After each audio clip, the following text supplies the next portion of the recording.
higher than she'll ever know. I love her to escape bones of thrones, sticks and stones, just to let you validate your message to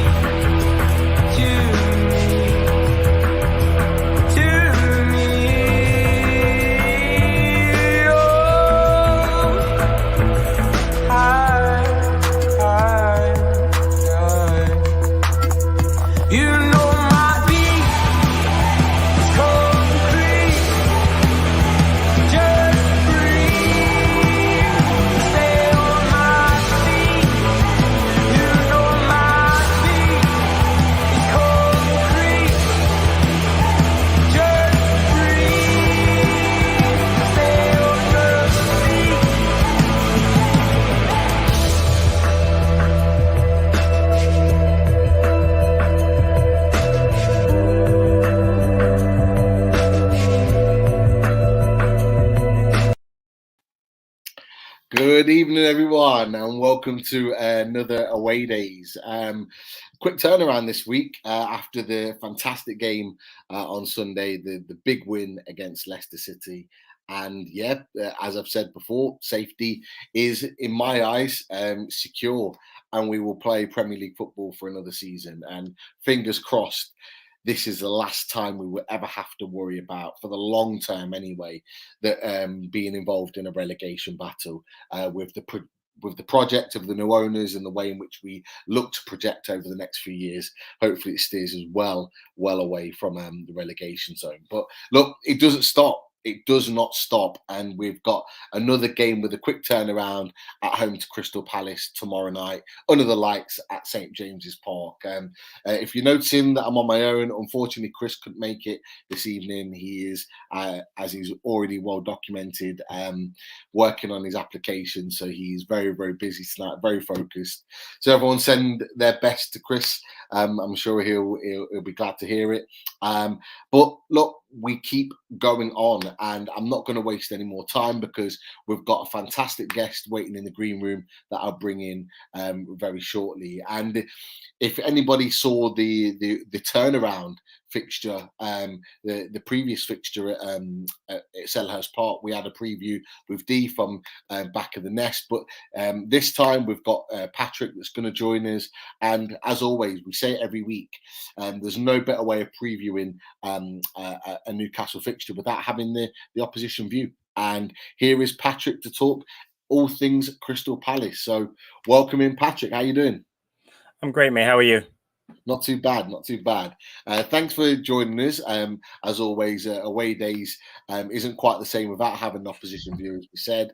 And look, it's been I think probably a mix of emotions over this weekend's sort of results. From our perspective, we're buzzing. We got to 37 points, which I believe will keep us in the Premier League this season. And it was a big win, a late win against Leicester City to secure that. On the flip side for you, we'll talk about this initially. So obviously you were at Wembley against Chelsea in the FA Cup semi-final. Didn't quite go the way in which you wanted, obviously, with Chelsea getting the victory there. I didn't see much of the game, if I'm being honest with you, obviously, because we had our game the same day, roughly around the same time. Right. How did it go? Obviously, you didn't win the game, but how did the game sort of ebb and flow for you? Was it a straight defeat and without any fight, or was it a back and forth and you guys were unlucky? No, I thought we did rather well in that match. Obviously, disappointed to lose 2-0. But we came out with a different strategy by Vieira, so credit to him. We went to a back three, so we dropped Kouyaté into the back three with Anderson and Gahey. We're trying to obviously counteract what Chelsea do really well. They play a back three also. Not having Conor Gallagher was a big miss for us, honestly. The fact that he obviously is a Chelsea loanee, they wouldn't let him play. I understand why. Really took away what we do. We really play a much higher tempo with Gallagher in the lineup. He presses well. If you saw the Arsenal match, how great he is. His energy levels are terrific. So not having him was a big miss. So that really hurt us. First half, actually, we did a really good job in getting to 0-0 at halftime. We had a couple of chances in the first half. Kouyaté had a great chance. We didn't put that away. Then second half comes and we're still 0-0. Tyreek Mitchell, who our left back, who got his first England cap, unfortunately made a mistake around the 60th or so minute, and Chelsea were able to capitalize on that, go up 1-0. Made a couple of subs. Michael Olise, who's played really well, hadn't started because he's been injured. We had Ayew. Ayew came on as our first sub. We tried to put Benteke on at some point, and then unfortunately, again, a second goal by Mason Mount kind of put the game to rest. Listen, it's a great run for us. I'll be honest with you. I'm very happy with what Vieira's done this season. If you had told me we'd be mid-table in April and a cup semi-final, I would have taken it any chance. The chances of us winning that cup were difficult. You know, you're looking at teams like Chelsea, Man City, Liverpool, and then little old Palace in there with them. I'm just proud that we got this far. Again, disappointed not to have won, but again, it was a great run for us, and the future really looks bright for us. I'm looking forward to it under Vieira. I have to agree, and the future does look bright. And I'm going to touch on Vieira. I'm going to segue nicely into that. Sure. You've already touched on Vieira in a second, but you're right. From a Newcastle perspective, I'm sure the guys and girls in the chat, loads of comments already. Welcome to you all. Just very quickly. We pride ourselves in getting questions in for the likes of yourself, Patrick, and myself, and Chris, who's normally with us. Get your questions in, guys, in the chat. We will get to those questions for Patrick, for me, around Newcastle, around Palace. Get your questions in, and we'll get to them at some point during the show. But I'm looking at you guys, and you talked about being the kind of the smaller team compared to some of the good ones that are in there. But look, hey, we would have been absolutely delighted to have been able to get a trip to Wembley, to be able to be in a semi-final. That's what we aspire to be, and to be in the future. So it was great to see Palace kind of representing everyone else other than the sort of the big six or the big four, right? And yeah, like you said, you've had a good cup run, and you touched on actually a really good point, which I wanted to get to next, is that you're in a position where you haven't really had to kind of fight relegation at all this season, which normally it's us and you guys knocking around the sort of same position, fighting for that. Those points to stay in the league. But look, I've got the table up. They're 13th, sitting on 13th place. We're sitting just behind you on in 14th, same points. You've got a game in hand on us, and you've not really had to look down at any real point this season. You guys are safe. There's no doubt about it. From that perspective, how has that been for you? As a supporter, not having to worry about relegation at all this season. It's been brilliant. I mean, I've supported Palace since the early 70s, so I've seen us being that yo-yo club. It's only this recent trend we've been in the Premier League now. This will be our 10th season, will be next season, where we've been actually, clear. We've had managers like Tony Pulis kept us up, Allardyce kept us up. I'm sure, your friend Alan Pardew kept us up. I mean, we've got, so it's been great this season. Vieira's done a great job. I'm sure you guys know he was actually probably the favourite to be the first manager sacked. And, he's done a great job. I mean, bringing in some of our youth players through the system. Again, I mentioned before, Tyreek Mitchell's been great this season. This has been really good. We've got a tune out of players like Mateta. Wilf has been brilliant this season. He brought in Gahey and Anderson, new centre-half pairing. I mean, it's been really great. I mean, I can't tell you how relief it is for us to, have that cup run and not have to worry about the relegation thing in the background. Like you said, we're in 13th now. We're 9th or 10th for most of the last couple of weeks. We've really we're on a 7-game unbeaten streak before Leicester beat us. So no, as far as that's concerned, I've been very happy to see that not only has he come in and changed our style of play, but we've also kept us comfortably in the Premier League. Definitely. And, you touched on the main man, Patrick Vieira. He's come in. There were question marks, like you said. He was odds on to be the first guy sacked, the first manager sacked in the Premier League. Right. There were question marks. With obviously Roy Hodgson leaving the club, who was always sort of guaranteed you staying up. He was very good defensively. Yes. Hard to break down. You picked up a number of clean sheets under Roy Hodgson. People questioned with this change in style that was inevitably going to come with Patrick Vieira, would you be able to withstand a whole Premier League season? But you have, and then some. Some of the performances you put in this season, go back to the Man City win, you go back to the Arsenal win just recently, you've gone to teams and really took the game to them. What has been the fundamental change for you with regards to Patrick Vieira and what he's brought to your Crystal Palace team? What's been that major change that you've noticed as a fan? I think it's the attitude and the style of play. I mean, you mentioned it, Hudson. Hudson did a great job keeping us up, but honestly, as a Palace supporter, it was difficult watching Palace play every week. It really was. Under Vieira, we have this pressing style of play. I mentioned before with Gallagher. You had Kouyaté in there, James McArthur in the midfield at most times, Jeffrey Schlupp. You've got Wilf up front. Attacking, you have Wilf, you have Elise, you have Mateta. We've got Edouard, we've got Benteke, we've got Eze. Someone mentioned in the chat about Eze. Eze hasn't even played that much this year because he came off a very tough injury, just coming back into this year. Just be more, better. We play out the back now with Anderson Gahey. We have ball-playing centre-halves who play out the back.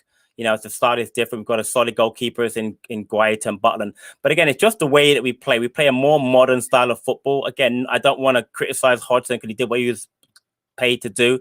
But we play more the way most, top 10 teams try to play. A modern, keep the ball. Our possession stats are up much higher over last season. Our shots on goal are up much over our last season. So just to watch Palace play, honestly, as a long-time supporter, to watch them play the way they are now is just a joy to watch. And you're right, to go to places like City and get that win, to beat Arsenal at home has been great. Get points off teams like Leicester, West Ham. We got players of West Ham away. It's been great. So yeah, it's been just a style of play under Vieira. It's been a joy to watch this year. No, they're brilliant, and it's great to see someone like Patrick Vieira, I think we could all agree that was a tremendous midfield player. Unbelievable, yeah. Coming into management, into the Premier League, and really kind of stamping us authority. Yeah. And it kind of brings me nicely, really, and you've touched on them, but in particular, I'm going to go to one man. Because you touched on the fact that he wasn't able to play at the weekend. He has created a bit of a following, I have to say, with some of our Newcastle fans, some of our loaded boys as well. I'm sure. On our loaded, part of our loaded team, he has took a real liking to this man, Conor Gallagher, and he's obviously on loan with you guys. Is it, first and foremost, is there an agreement in place to sign him? Unfortunately, there isn't. Yesterday, our owner, Steve Parrish, mentioned we're going to try and sign him. And I saw that fist pump, by the way. I understand it. Trust me. I understand. We're going to try and sign him, if not on loan again, he's on a permanent basis. But Thomas Tuchel's mentioned already he'd like to have him back at Chelsea. He's a Chelsea lad through and through. But I can also see teams like Newcastle, obviously Arsenal going in for him, Leicester, West Ham. I can see any of the top 6, top 10 signs going. He's a quality player. He's on the England squad. He might go to the World Cup next season. The kid's got tons of talent. He got 6 goals and 3 assists this season. He's been brilliant. I'd love to keep him, but I'm a very realistic Palace fan. I don't think there's any chance we can get him back next season. He'll cost way too much money. Unless we cut an agreement where he wants to come back on loan and he agrees as a player, he wants to come back. And he loves being at Palace, by the way. I don't know if you know, he actually, because he couldn't play, he actually dressed, he actually came to the match, sat on the bench with the players, from that standpoint. He really wanted to be part of the experience at Wembley, even though he couldn't play. So he's really bought into the ethos at Palace, and we love him. But like I said, the amount of people want to sign next year, including Chelsea next year, keep him, are going to be tremendous. So I can't see us keeping him. But while we have him, I'm just going to enjoy him. He's been great. No, definitely. He's a tremendous talent and very, very deserving of his England patch. So there's no doubt about it. He has really took his game. He had a good loan at West Brom. He looked good there in a team that eventually got relegated. But he's really stepped up. Maybe, in my opinion, maybe not just one level. He's probably gone up 2. I agree with you. In terms of his performances, he is performing at least a top 10 and above level in terms of where he is, and he's really projected you guys onto another level. Scored some tremendous goals. I was there at Selhurst Park and I watched him. The way, the tenacity, the way in which he plays. He has a real bite to his game, and I do think Eddie Howe. I hope that Eddie Howe, he's looking at a number of midfielders. We've been heavily with Bruno Gomes, his good friend Lucas Paqueta, but I would like to think that Conor Gallagher is on that list. But you're right. You're absolutely right. If Chelsea don't take him back, which in my opinion, they'd be mad to not take him into their squad. I agree. If they are going to sell him, it is going to be big money that will probably put a lot of teams out. In terms of being able to afford him, but definitely, it's been great to see his progression, and obviously you guys have loved him. I spoke to D earlier on in the season, and D was D loves him. D loves him. Trust me. He was. And to be fair, you were more accommodating when I was like giving the fist pumps, and I was talking about potential coming because when I mentioned it to D, he was like, "I'm not having it. I'm not having it." So yeah, no, he's a tremendous player, and you know, look, I have to say the questions are already coming in for you already, Patrick, and I'll come to a few of them right now. Sure. We'll take a couple of questions just before we move on. So let's go to good one from Simon Rudd, one of our sponsors for Loaded HQ. He says, where do you think Palace need to strengthen in the summer to progress under Vieira? Good question. It is. There are a couple of positions. I wouldn't mind. I think we need a stronger right back. Right now, Joel Ward plays there. He played against Chelsea, and Nathaniel Klein, also former Liverpool. Well, actually a Palace Academy graduate, played for Liverpool, Southampton. They play there. But I'd like to get a little younger because we have as I mentioned before, Tyreek Mitchell's on the other side. We need a little bit more, getting forward, more aggressive, defensive-minded right back. There were thoughts of people saying maybe we might get Aaron Wan-Bissaka back from Man United. He's not doing well there. He's one of our, academy graduates. But right back would be a position. Obviously, again, I mentioned Conor Gallagher is most likely going to leave. So we're going to need a replacement for him. I believe Eze can play a role in our midfield next season. But if he can't, we need to replace Gallagher. And possibly another wide player. And right now we play Wilf on one side and Lise or Ayu on the other side. But if something were to happen where Wayne Wolf might move up top, he's done that a few times this season, maybe a wide right-sided or left-sided player would be a nice addition. And again, getting greedy, possibly again, another ball-playing centre-half. We have, again, Gehi and Anderson, but we don't really have a good backup. If they were injured, we have a problem. It's usually James Tompkins comes in, a veteran, or maybe Martin Kelly. But honestly, if we can get a younger centre-half, that would be another place. So again, I would say right back, a midfielder, a centre half, and possibly a right-sided or left-sided wide player. Interesting. Very interesting. So a few areas to improve in. You talked about obviously the potential of you expecting that Conor Gallagher leaves. So there's a few areas, but you mentioned the Wan-Bissaka. Obviously, he is an academy graduate and he isn't getting many games. I mean, I think he's starting tonight against Liverpool at Anfield, but he hasn't been playing much very much recently. And a lot of talk from the Man United side is that they are looking to maybe ship him out. So maybe one to keep an eye on with going back to Palace. Obviously, you came through the academy there. There's one more, and look, I apologise for bringing this one in so early, Patrick. But don't do it. 42 for life. One of our regulars and one of our members has gone straight into it. He's put Arsenal don't finish top 4 this season. No, the Chase manager. You see them coming from Vieira. Seems he's done such a good job. What do you think about that? That would really upset me if that were to happen. Now, again, I'm not an Arsenal fan at all. I actually think that the manager Arteta's done a great job. He won the FA Cup his first season, and I know they want to finish top 4, but if they would finish top 6 this year and get back to Europe, I think that'd be a good season for Arsenal. But I can hear the Arsenal supporters wanting Vieira back as a Arsenal legend. But honestly, I would hate to see Vieira leave. I don't think he's the kind of person that might want to leave without getting that job done at Palace. He's just on a project he clearly seems to be enamored with our youth system is very, very good. The players he brought in already, we can definitely see 4 or 5 players leaving during the summer, so he can bring another 4 or 5 new players. But again, I understand why people make that link. I just don't think he would leave. I only think he'd go to Man City at some point before I go to Arsenal. I think Pep's probably going to be another year or two. He's got he's got a background of coming through the City Academy as a manager before he went to NYCFC in America and then to Nice. So I see him going to City before he going to Arsenal, but you never know. But I would hate to see him leave after this season. So hopefully Arteta stays there for a long, long time. I was thinking you were going to say that. Arteta never leaves in order to keep right. But I think Vieira's still got work to do. His work is not done at Crystal Palace, and agreed. You want to, as a manager, as a young manager like Vieira, you want to see your body of work take shape in order to see something through, in order for your own management development. So for me, I think he should be looking for the next 2 or 3 years to be staying at Crystal Palace and seeing that job through. But as we all know in football, things change very, very quickly, and 100% they do. 100%, yeah.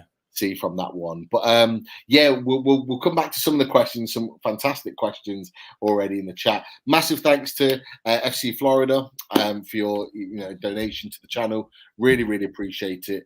And it just means that we can continue bringing the content to you that we've been bringing for the last year. So thank you for that, and keep your questions coming in, guys.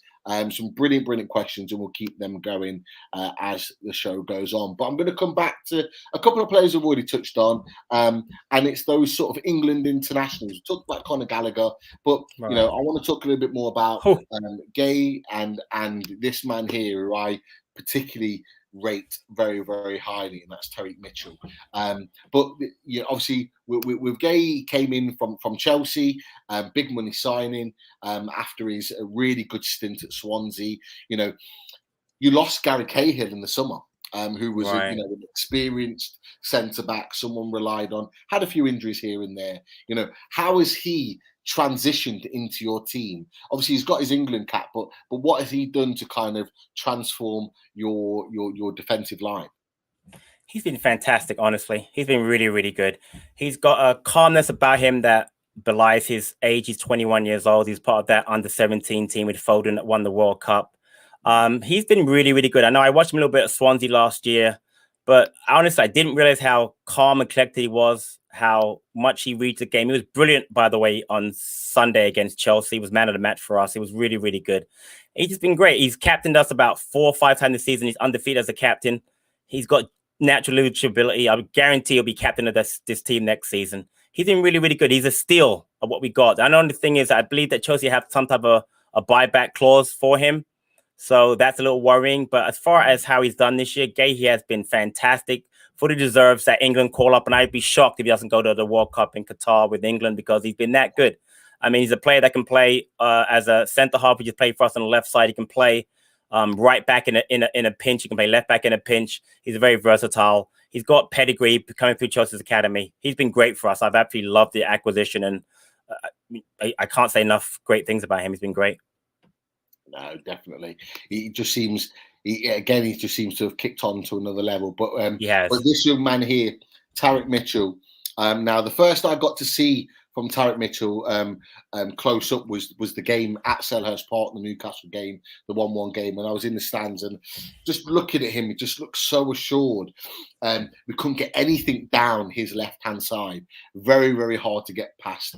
Big and strong, good control on the ball, being able to give it out to the guys that can do the business going forward. Another academy graduate, if I'm right in thinking as well. Correct, correct.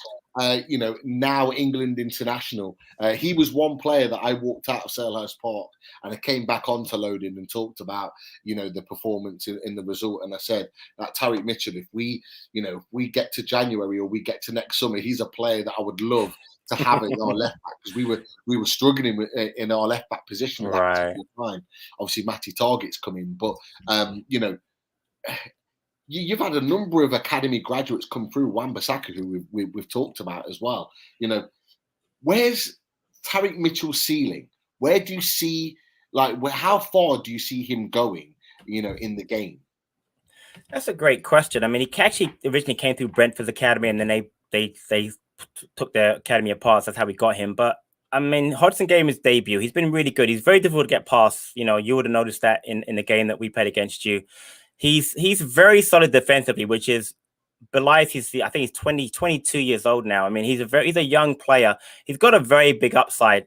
The only thing I want to see him develop more is getting forward more. He really teamed up well with Wilf on that left side. He crosses the ball pretty well. If he ever becomes a really good crosser of the ball, he'll be he'll be the complete left back, and he'll be in the England team for a long time, because right now England do not have a solid, every game left back. You got Luke Shaw, you got Chilwell, who's injured right now, so that's what's available. But no, I think he's got a tremendous upside. I don't want to lose him. I know he just signed a new contract with us, so we're pretty much locked in there. But you're right. Teams like you are looking at him. I know other sides are looking at him too, because again, you don't really find players like him that age English English tax will be on it that are that talented. But I love Tyrick Mitchell. I mean, unfortunately, he did make a mistake in the game against Chelsea, but it might have been the first mistake he's made all season for a goal to begin. That's how good he's been. He's been really, really solid. So I mean, I think his potential is really, really high. I know that Southgate likes him and rates him, not just because he's a Palace graduate, also because he really thinks he's a good player. So I think Tyrick can go a long way in this game. He's a really good player. Definitely. And look, if Gareth Southgate likes you, then you know you're a shoo-in exactly. for the England squad. We were bitterly disappointed that that Dan Burn didn't make it from our point of view, and Matty Targett, who at left back, who have both been playing equally as well. And we thought they were in with the chance of getting in the England squad, but obviously gone with Gay and Tyrick Mitchell, who have come through sort of through the England setups, so to speak, at younger ages. So Gareth Southgate's had a bit more of a time to have a look at those boys, and look, they deserve the call up. They've been very, very good. And David Cooks said on here, "Watch out, Patrick, people would have half your team." And you know what? It appears so. And you know what? It doesn't stop there, because there's another lad that I would like, and me and Chris on away days, we talked about this young man a lot, and it's Elise, who for me, again, another guy that I watched at Selhurst Park, who I just think is immensely talented, a wand of a left foot, coming in off that right hand side, and I think on the right hand side of our wing that we're looking for upgrades in the summer. But I'm not saying Elise is going to be the fourth player you want, isn't it? That's the fourth one you want from us. But you know what, Patrick? It just shows how good some of your players have performed. You're right. I agree. Palace have been on Sky and on BT Sport quite a lot this season, so I've been able to watch them, and I've looked at one or two of the players, or four, and they're very, very talented. Look, and I'm sure they're not going anywhere this summer. They will continue to develop under Patrick Vieira, but I think it just shows how well you guys have performed. But Elise is definitely another one that I would look at. But there was a really good question that I'm going to come back to, actually, that was asked earlier, and I'll just try and find it. Let me find it 1 second. Where is it? It was a really good one. So it was Simon Rudd again. So he said, "Would you let Zaha go since you have Elise and Eze in the squad?" Now, normally I would come to you about Zaha straight away, because Zaha has obviously been your main man at Crystal Palace for a long time now. Since he came back from Man United, he's been your talisman in a lot of the seasons. Would you say he's at the point where he's going to leave? I know he's toyed with the idea with Arsenal, and 1 or 2 summers gone by where he's kind of sort of almost without verbally saying it, is almost said that he wants to leave and go to that next level. Do you think it's that time to really transition him out, or do you think there's maybe another couple of years left in him to develop in this squad under Patrick Vieira? It's an interesting question. So first, I'll touch on the what I'd have. The thing with Eze really isn't a wide player, so to play him out wide takes away what he does really well. So he wouldn't be a replacement for Wilf. Wilf's now going to be 30 in November. I personally would hope he would never leave, but I would never begrudge him the chance to go to a bigger club, whether that be in England or in Europe, to get a chance to play in European competition. He deserves that right. You're right. He's been our talisman for years. In the past, if you talked about Crystal Palace, even last season, the first person you're going to name is going to be Wilf, and the last person you're going to name is going to be Wilf. This season now, that's not the case. You've got Elise, you mentioned Gallagher, Mitchell, Gahey, Mateta of late has been brilliant as a striker. So I would not want to see him leave, but I can understand him perhaps wanted to. But having said that, though, of late with this cup run that we've had, he was one of the more vocal players saying how important this cup run was, how much he was into it, how much he wanted to bring a trophy to Palace, how much he loves playing under Vieira. I don't know if you know, he's actually a fan of Arsenal when he was a kid. So Vieira is one of his heroes, and to have him as his manager has been really big for him.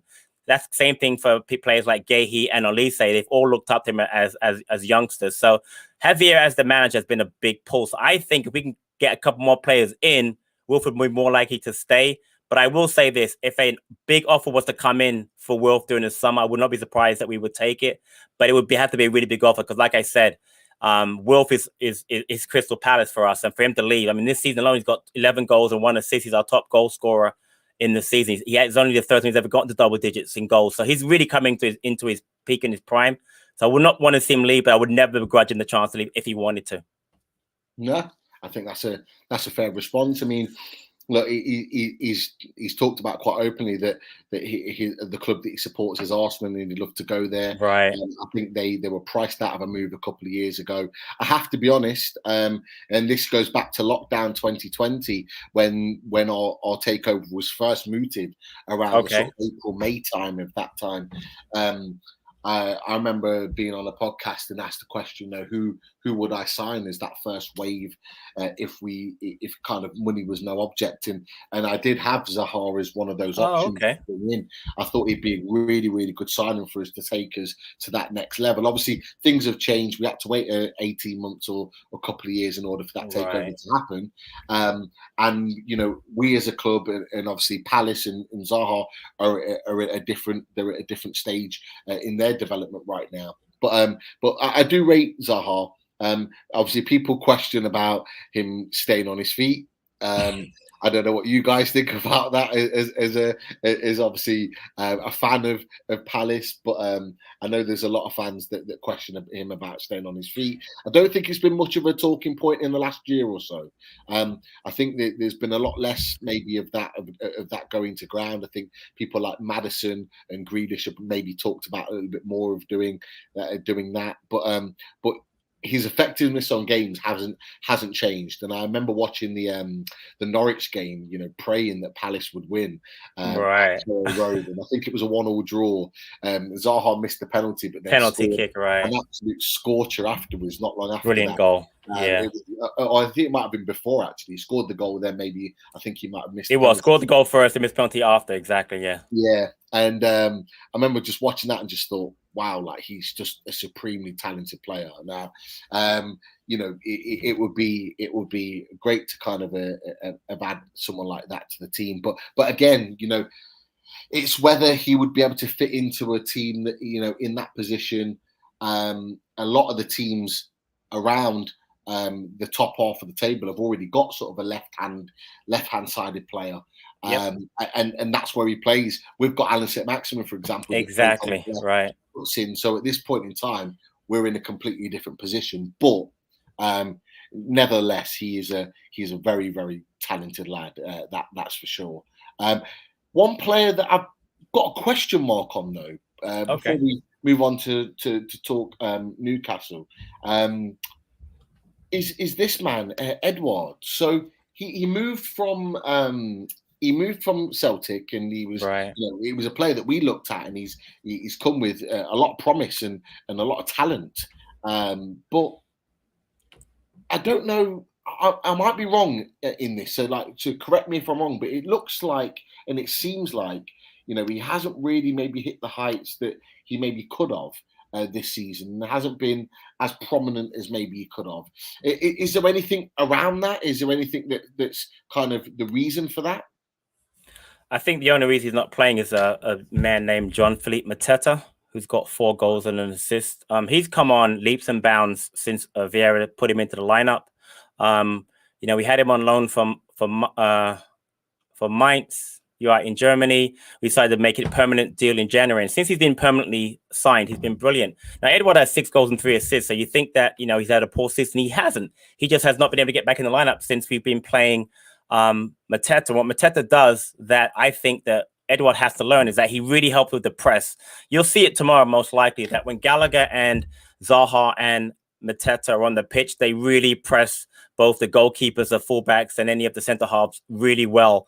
And Mateta's energy rate is ridiculous. His goal scoring in the box has been brilliant. He scored goals in the cup and in the league since January. Edouard can also play out wide on the left. The problem with that is that's where Wilf plays. So when Wilf went to AFCON, he played a little bit more then. But honestly, with Wilf, Mateta, and most usually Olise, that front three has been very hard to displace. Benteke was doing really well at one point, and unfortunately, he lost his spot. So the issue with Edouard is, where do we fit him in? I think he has to play more next season.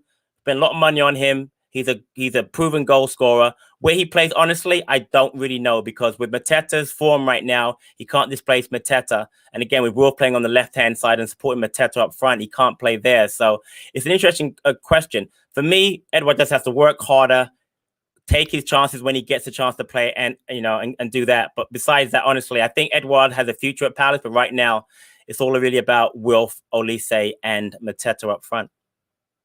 That's a fair point, and Mateta has been doing a great job. He really has, yeah. Guys up top, and he's a real big physical guy. Right, exactly. He's good in the air, but the most important thing is he's scoring goals for you. And that always keeps you in the team. For anyone that's interested, Diaz has scored for Liverpool. It is Liverpool 1-0 up. After only a few short minutes. Wow. Didn't really expect anything else. That was fast. Yeah, not really. No, not really. But definitely. One question in the chat that's interesting, and I wasn't aware about this at all, but you may have a little bit more information.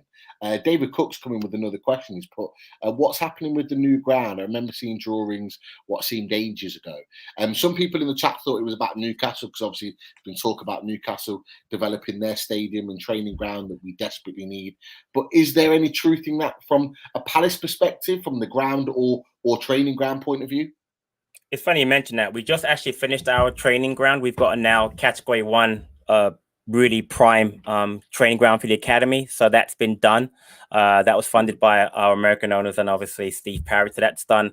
As far as our ground, Selhurst Park, funny you mentioned that, because there was an article today in Athletic that states that we need to buy some houses around the ground in order to expand. And I don't know how familiar are you with the ground, but on one side there are houses, and we can't build on that side until we get permission to relocate those people. So apparently that was actually something came through this week, and so hopefully work will be beginning soon on expansion. We're going to go from apparently, I think, like 3,000 on that side to maybe another 7,000 or 8,000 with corporate boxes. So they are going to be redoing the ground. They're going to join parts of, I believe, the Family Stand and the White Horse or Holmesdale End. So that's work's going to be starting soon. We're also going to make the pitch bigger, because our pitch is not one of the biggest pitches in Europe. And to play in Europe or host certain European games, you have to have a certain size pitch. So there is going to be work done. It's been going on for 3-4 years, honestly. So I don't know when that will actually start. But there was, again, an article that came out in the Athletic today that said that they're going to be doing work on the ground, hopefully starting the next year. So that'd be great, because we need a new ground for sure. Or not a new ground, but a bigger ground, the one that we have, at Selhurst. So. Definitely. When I came to Selhurst earlier on in the season, I had noticed that it was a case in which I've been to Selhurst Park when Wimbledon were there. Right. I was playing when Newcastle played against Crystal Palace and Wimbledon, and it was I haven't seen over the years much really change with the stadium. It looks quite an old stadium, right. And just going into it, even into the bit where you buy a drink at the bar and food and whatever, it all looks a little bit old and maybe needs a little bit of a tune up slightly. But the pitch is quite small. That's one of the things. It is quite small. But saying that from your perspective, you guys, to have an upgrade on the stadium would definitely, bring maybe a different feel to the. It will for sure, and it's definitely needed. Definitely needed. So. And certainly from the away point of view, we need to get rid of some of those pillars that are in the way, because they don't frustrate the life out of me when we're there. I remember at Selhurst Park for the game earlier on in the season, where I was sat, where I was meant to sit, as Newcastle fans, when we get in there, we just kind of go wherever we want. Like we don't really sit seats. But I remember where I was sitting, there was a huge pillar in the way, and I could barely see any of the pitch. I thought, I can't do this. So I ended up moving closer to the front and being able to sit. And luckily, where people were supposed to sit in that little section where I was stood, must have gone and sat elsewhere or stood elsewhere. So I had a nice little space where I could see the whole ground and actually see the game a lot better. But it would be nice to go into the away game and maybe the upgrade on the pillars. That's for sure.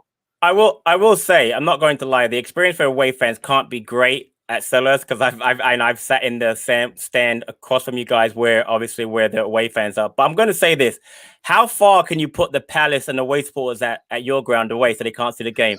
So I've heard, I've never been there, St. James, but I've heard that walk up those stairs can give you a heart attack. Is that true?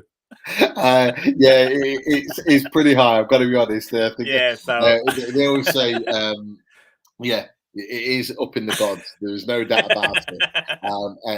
It's not a nice walk either. Right. Okay. It really isn't. So yeah, I hear you. I hear you. We're maybe that's just our frustration with 1 or 2 away grounds. So I understand it totally. I get it. I get it. Up there. There were talks about potentially putting you in the corner of the East stand, where actually the away fans used to be years ago. Okay. Which is a lot lower down on the ground, but I think that got vetoed very, very quickly. Oh, and we said no, we're putting you at the top. You used to be in the corner of the Leazes, right at the top of the biggest stand, right in that corner. But we've shifted you across to the side, so your view's slightly better of the game. But you still have to make the walk up the mountain right to the top. But hopefully get an opportunity to go next season to St. James's, hopefully you'll experience the walk and see it all. But it's a fantastic stadium. I was there Sunday for the Leicester game. Took my daughter for the first time. It was amazing. Nice. The stadium, it's an amazing stadium. It is. I may be biased slightly, but it's one of the best. For atmosphere and just it's just a lovely stadium. You can see the city and all the rest of it. So hopefully, you'll be able to experience that. And you'll need to get your oxygen mask. There's no doubt about that whatsoever. But look, we'll just talk about Newcastle for a little bit now. Obviously, we've come off the back of a fantastic win against Leicester, which, as I said, and we touched on earlier on in the show when we looked at the league table. So, from your point of view, you're 13th, we're 14th, same points. You've got a game in hand. That, for me, makes us safe. We are guaranteed to be safe now, in my opinion, for this season. I don't see any of the other teams catching us, with the remaining games that are left. Everton, Burnley, I think, are the 2 really that are fighting it out for the 3rd place in order to be relegated. But, from your point of view, from the outside looking in, who are the main danger men for you that you're worried about coming into this game on Wednesday? I don't say Maximum. Obviously, I know that Vieira had him at Nice, and I watched him there, and I know how dangerous he is. Always gives us a hard time. Bruno Guimaraes, that's a great signing. You guys got him. I know he had that goal, the winning goal on Sunday. Definitely a player I'd want to watch. I know, and Chris Wood. Chris Wood always seems to do well against us. At Burnley or wherever he was before, he seems to pop up and get goals against Palace. So, honestly, those were the 3 I'd be most worried about. I mean, I honestly think that Eddie Howe's done a great job with you guys. I'm not going to lie. I really thought you guys, even though you had the takeover, I really thought you guys would still go down because of the fact that you were struggling so much. But again, we were kind of looking at him in the summer possibly, and he kind of waited. And I understand why he waited as long as he did to make a decision. But he's a quality manager. He really is, and he's gonna, with the amount of opportunities he's gonna have with your club, with the money he can spend and the playing style that he likes he's very positive in the way that he plays and the players that he wants to bring in. You guys are going to be dangerous. You guys are definitely going to be a top 6 side, I believe, in the next few years, because you've got the ability, you've got the ground, you've got the manager, you've got the money to do it. So, but yeah, as far as players to watch, those will be 3 I'd be most worried about come tomorrow. Definitely. Look, Bruno Guimaraes is really started to come into his own now. He started with us, and he was in a position where he was kind of almost eased into English football, and it wasn't maybe through choice. It was through the fact that Joe Willett was playing so well. We had Linton that was really, really playing well and really coming into his own, and we also had John Joe Shelby, who was John Joe, a lot of fans, thought he was going to be out the door under Eddie Howe, and thought that his attitude might not rub the right way with Eddie Howe. But Eddie Howe's come in and said, no, he's the man. Like, he's the one I want in our team. And likewise, Shelby's kind of responded to that in a real positive way. And he's had a fantastic interview today with Keith Downey on Sky Sports, who's been on Loaded HQ. And, and he, he's talked about the fact that he loves living in Newcastle and he wants to stay. He wants to be part of this process, even if it's for 2, maybe 3 years. He just wants to be part of our building project. And that's why Bruno wasn't in the team. But Bruno, since he's come in, has really shown why we paid the £40 million to get him in. He's just a class above. Quality player, He scored against Leicester, just proved it. The 80-yard dash in the 95th minute when he'd already covered more ground than anyone else on the pitch, 11.6 kilometres in the game. He made that dash in order to get the header to win the game for Newcastle. Alan St-Maximin, from his perspective, talented boy.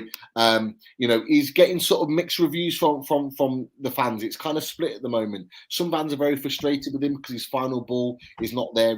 Final ball in front of goal on Sunday wasn't great. He made 3 or 4 fantastic openings for himself with his ability to carry the ball, but then he'd get to the edgy area and it was either a shot that was way over the bar or one that trickled to the goalkeeper.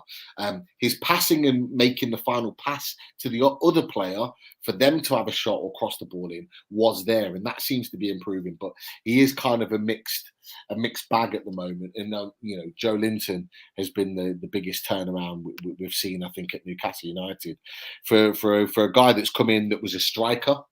From Hoffenheim, paid 40 million, our record transfer for him, and then to realise that very, very quickly that actually Joe Linton's not a striker, and he's not, and certainly not a Premier League striker, and really struggled to score goals. Eddie Howe's come in, transitioned him into a centre midfielder, and it's just opened him up in a completely different light. He's really, really looking the part there. But yeah, Chris Wood in himself. Chris Wood has come in. Again, question marks about his goals. He's only scored a couple of goals since he signed, but lots will argue that actually the work that he's doing for the team, occupying the centre backs, being tough, pressing the ball high up the pitch, stretching defenders. He's doing that job. He's just not really either taking the chances or getting the chances in front of goal. But again, it's a split opinion from that point of view. But again, you're not the only ones that we've had on away days that have said that Chris Wood likes to score a goal against us. We had West Ham was the same.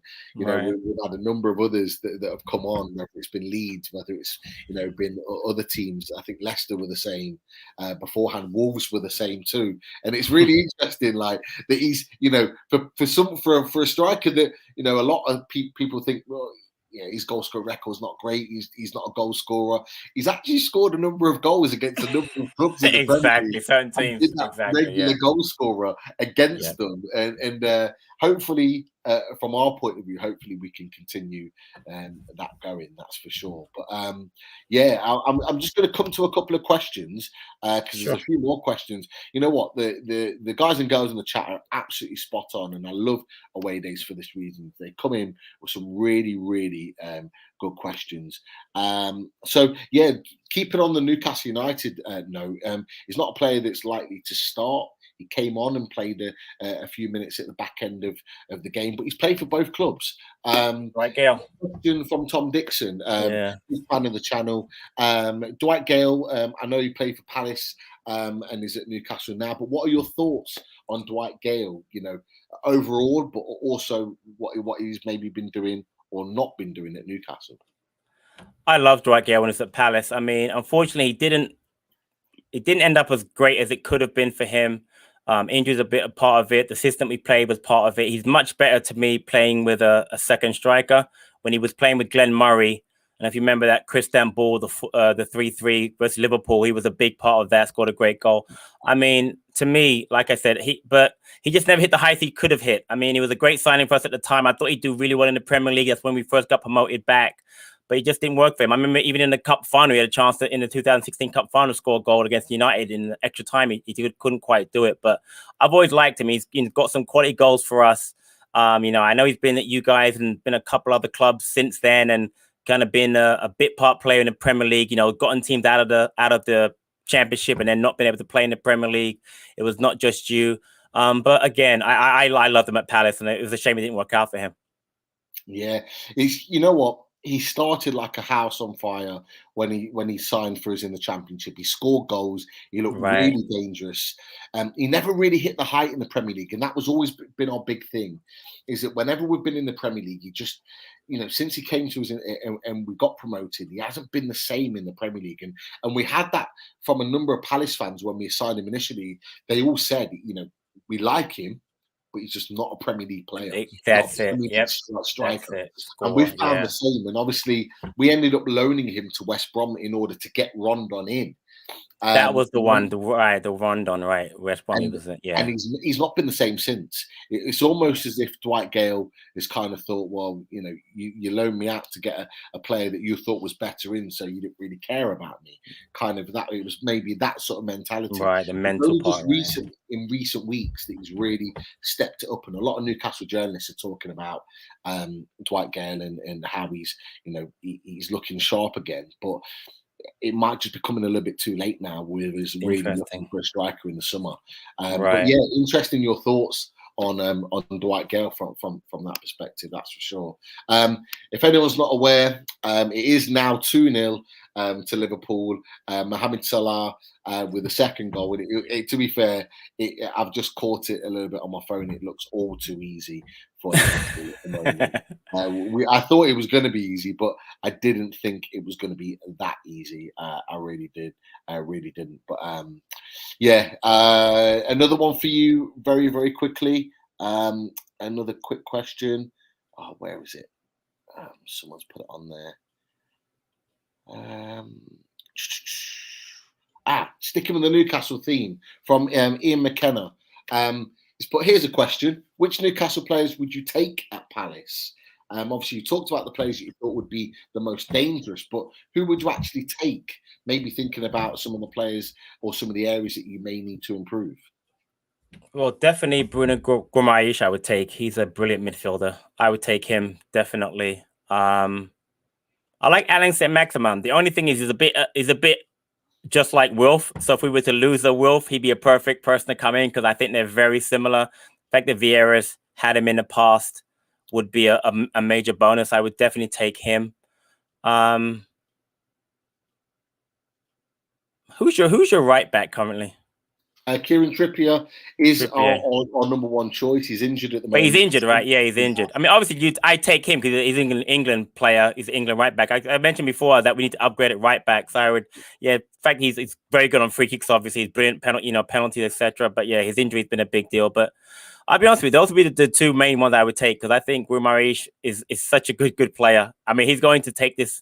I mean, talk about Bruno Fernandes at United. I think he's going to be equally as good as him once he settles into getting to know the league. And you just mentioned it. He's already proven that of the last couple of matches how much he's adjusted to the Premier League. So he's very, very dangerous. So I think I would, and again, Saint-Maximin, like I said, I've always rated him from when he was in France. So I think those would be the two I really would look at. I'm telling you guys have some good players in that squad, and I know a lot of them are going to be probably out of the door come this summer because he's going to bring in a lot of more players in there. So you guys got a big future ahead of you. So I guarantee you'll have another top-notch striker coming in over Chris Wood next season as an example. So, but there will be the two players I would take. I think I rate those guys very highly. So yeah. No, that's a fair point. Definitely. Some good players that you'll look to take there. I think when you mentioned the words Bruno Guimaraes, I think there was a number of Newcastle fans that would have been very, very frustrated to hear that. I think the thought of like Conor Gallagher. Yeah, you're absolutely right. The thought of Bruno Guimaraes leaving is not a thought that Newcastle United fans want to think about at all at this stage. That's for sure. But look, we're gonna go to some stats now, and for those that regularly tune in, you know what that means. And the main man is here to give us the stats that we need for tomorrow's big game.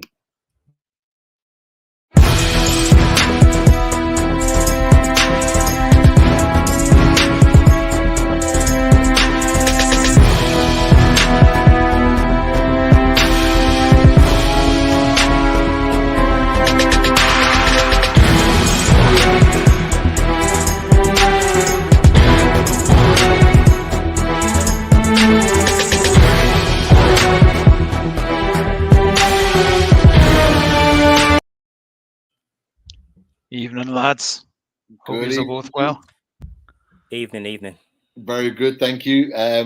Double O Stato in the house. Welcome, Keith. And I know that you've got some fantastic stats with regards to the game between Newcastle and Crystal Palace.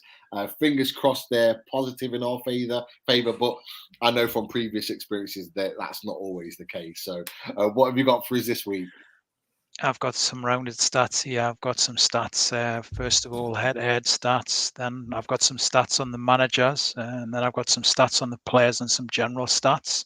Brilliant. So, general head-to-head, Newcastle's all-time record in this fixture. They've played 50 games. They've won 28. They've drawn 10 and they've lost 12. The head-to-head in the Premier League, 21 games.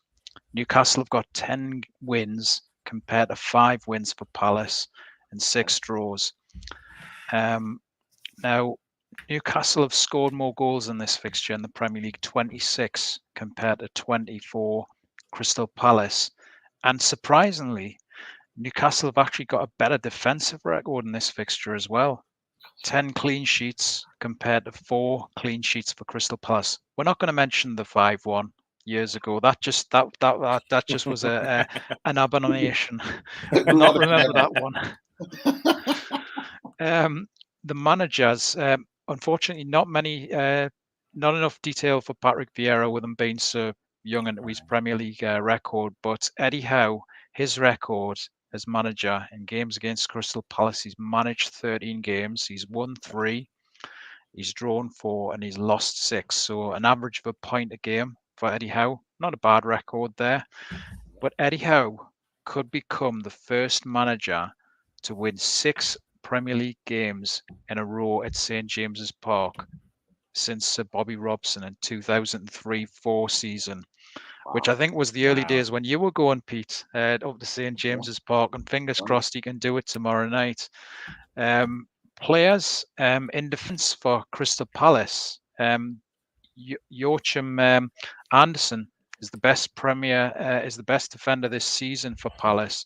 181 pass interceptions, and he ranks 13th out of all top 5 European League defensive players. So he's playing really well this season. At Newcastle, the entire team has a total of 1,725 interceptions and 226 blocks. And with the likes of Dan Burn and Fabian Schär being the best 2 defenders at Newcastle at the moment. Crystal Palace themselves have got a really strong defensive record in the Premier League this season. They've got 9 clean sheets, including clean sheets in games against Spurs, Arsenal, Wolves and Man City.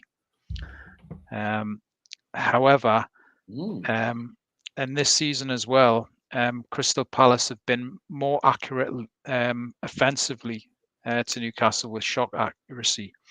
Newcastle have scored 38 goals from 125 shots at goal. However, Crystal Palace, they've scored 43 goals from just 107 shots, so they've got a better shot record accuracy. Wilfried Zaha, 12 goals in 29 games, and Conor Gallagher, you've touched on earlier in the show, 8 goals as well.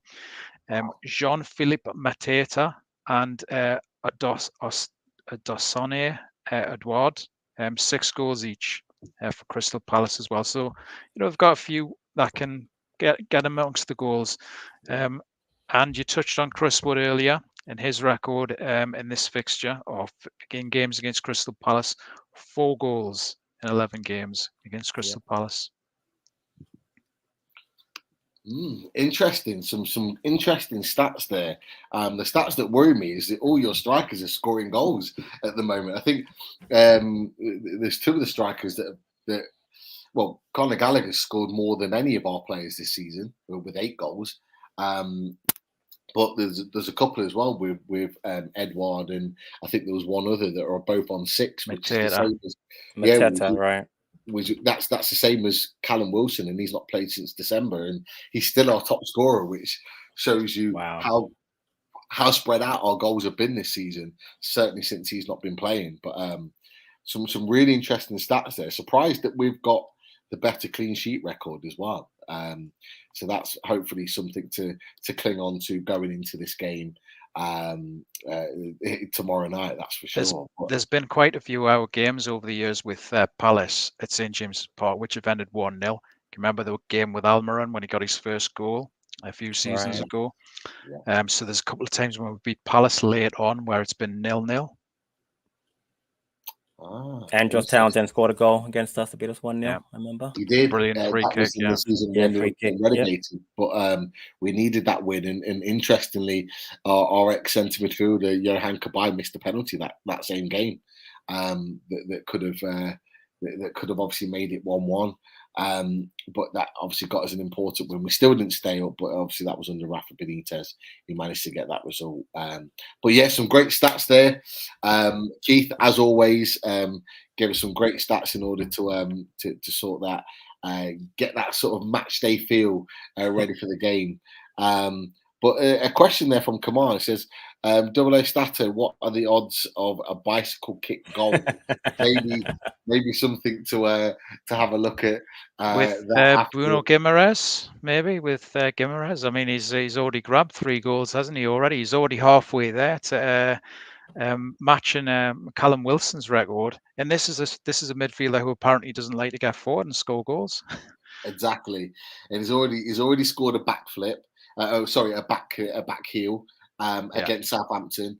He's obviously scored his first headed goal on Sunday, and so yeah, he's. What's he like at dead balls? What's he like at free kicks? Should we get him on free kicks? You know what? Why not give him a chance? I'm sure we're surprises with that as well. But I think Kamal was talking about the old bicycle kick goal when Callum Wilson scored the equaliser at Selhurst Park. Right. A fantastic bicycle kick that came out of nothing really. We didn't really look like scoring, and he produced that little bit of quality that managed to get us a point in the end. But from that point of view, that'll be interesting to certainly find out. But look, I'm going to move on just because I want to look at the lineups now. And as always, a new little feature that we've added into away days. I asked Patrick before the show to come up with his predicted 11 for Crystal Palace, and here it is. So, Patrick, talk us through, the formation, the style, and maybe some of the reasonings for some of the choices for 1 or 2 players being in the team. Sure. So our back 4 hasn't really changed a lot. This is more of a league thing now. Guaita starts our league. He's our league goalie, but Butland started in the game against Chelsea, so I expect Guaita to go back into it. Gehi Anderson's been our stalwart centre-half pairing all seasons. That's not going to change. We spoke about Mitchell, how good he's been at left-back. He's coming off an injury, but he did start against Chelsea. I expect him to start on tomorrow. Klein did not play against Chelsea. We went to the formation I mentioned before. We went to 3 in the back with Kouyaté, a part of a back 5 with Ward and Mitchell. But I expect Klein to go back into right back. With Klein at right back, we had 4 clean sheets in like 7 matches. He's been a big addition to our side. I expect him to come back in the lineup. Our midfield 3, Kouyaté has been brilliant all season. He won the AFCON with Senegal. Been a huge addition to as far as our defensive abilities this season. Again, Gallagher expect to come back into lineup because he didn't play against Chelsea, his home club, but he's be chomping at the bit to go back in there tomorrow. He's a very big part to what we do. Jeffrey Schlupp's played on the left side of our midfield 3 because Vieira loves his energy. He can get forward.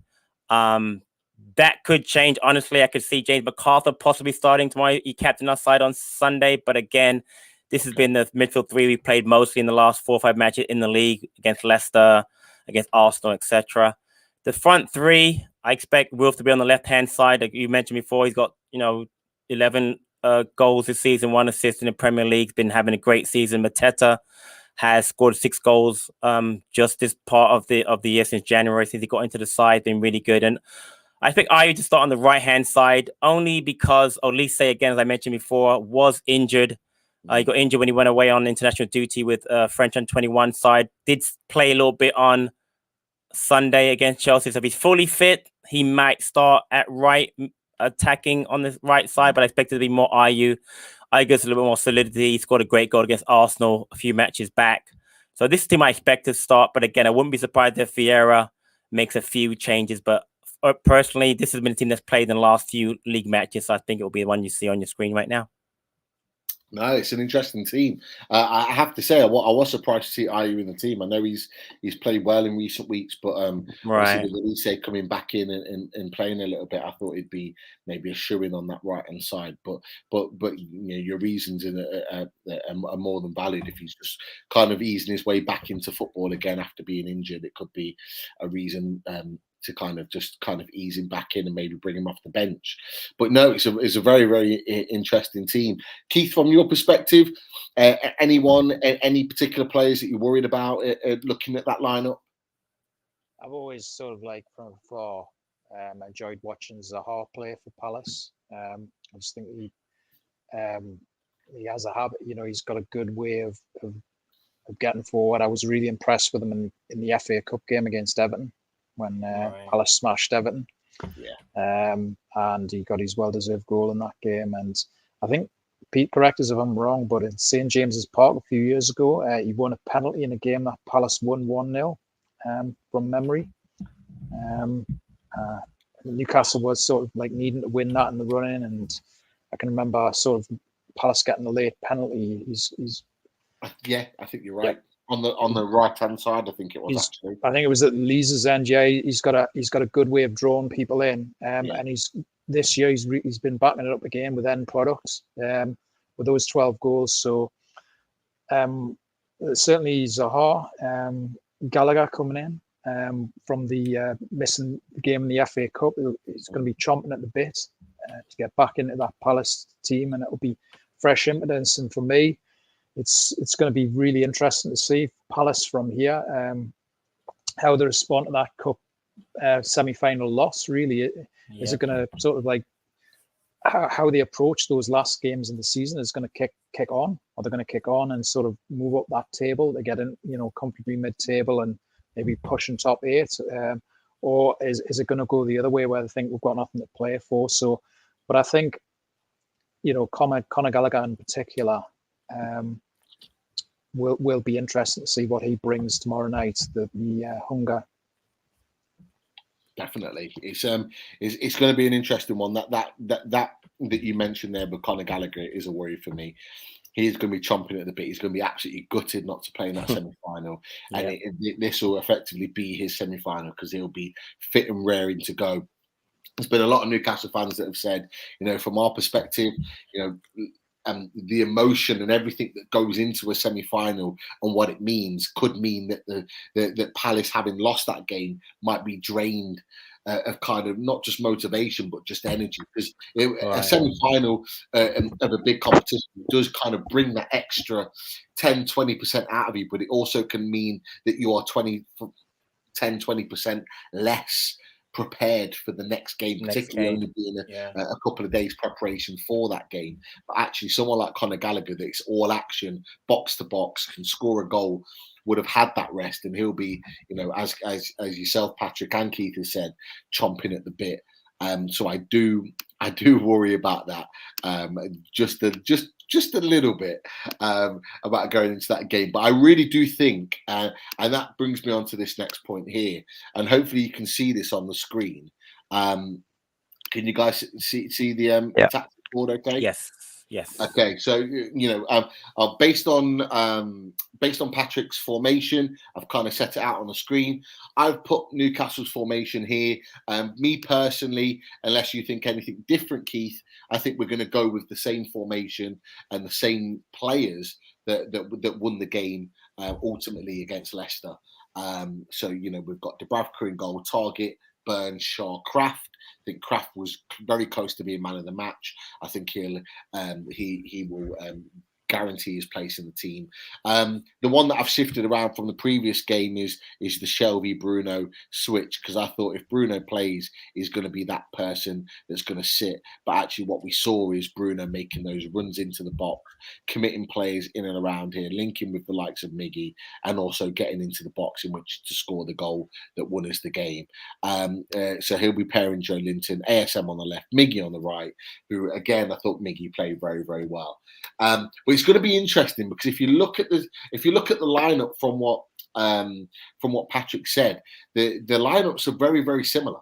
It's very much a matchup of styles, and that sometimes can cause a clash where you don't get very much movement within the game because of that reason. So that's going to be something to kind of keep an eye on. Now, Patrick, from your perspective, I'll just talk you through sort of how Newcastle tend to play, really. We are very much a possession-based side, so we like to control the game with whoever plays here, whether it's Shelvey or if Shelvey moves slightly forward, Bruno tends to pick up the ball in these positions, so they do kind of interchange those two in terms of their position.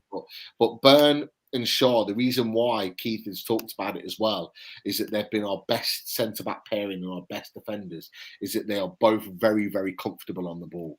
They are both two players that know how to bring the ball out from a defensive position. So from that perspective, I think we're in a position where we can dictate the play. We've got Target, who's very, very comfortable on the ball on the left-hand side.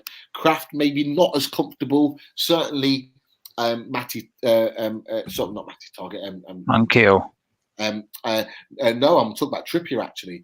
Trippier on this side is very technically gifted on here. So ideally, if he was our right back, we'd have 4 defensive players that know how to defend, but are all very, very good on the ball. Kraft can defend, and he's proved that in the last few weeks. He can get forward, but he can get back, and his positional play got so much better. If you can remember, he, in and around this position at the Leazer's end, made a ditch tackle for Lookman in the Leicester game that was really, really good defensive work. But it's this key here, these 3 midfielders here, that I think are going to win the game for Newcastle.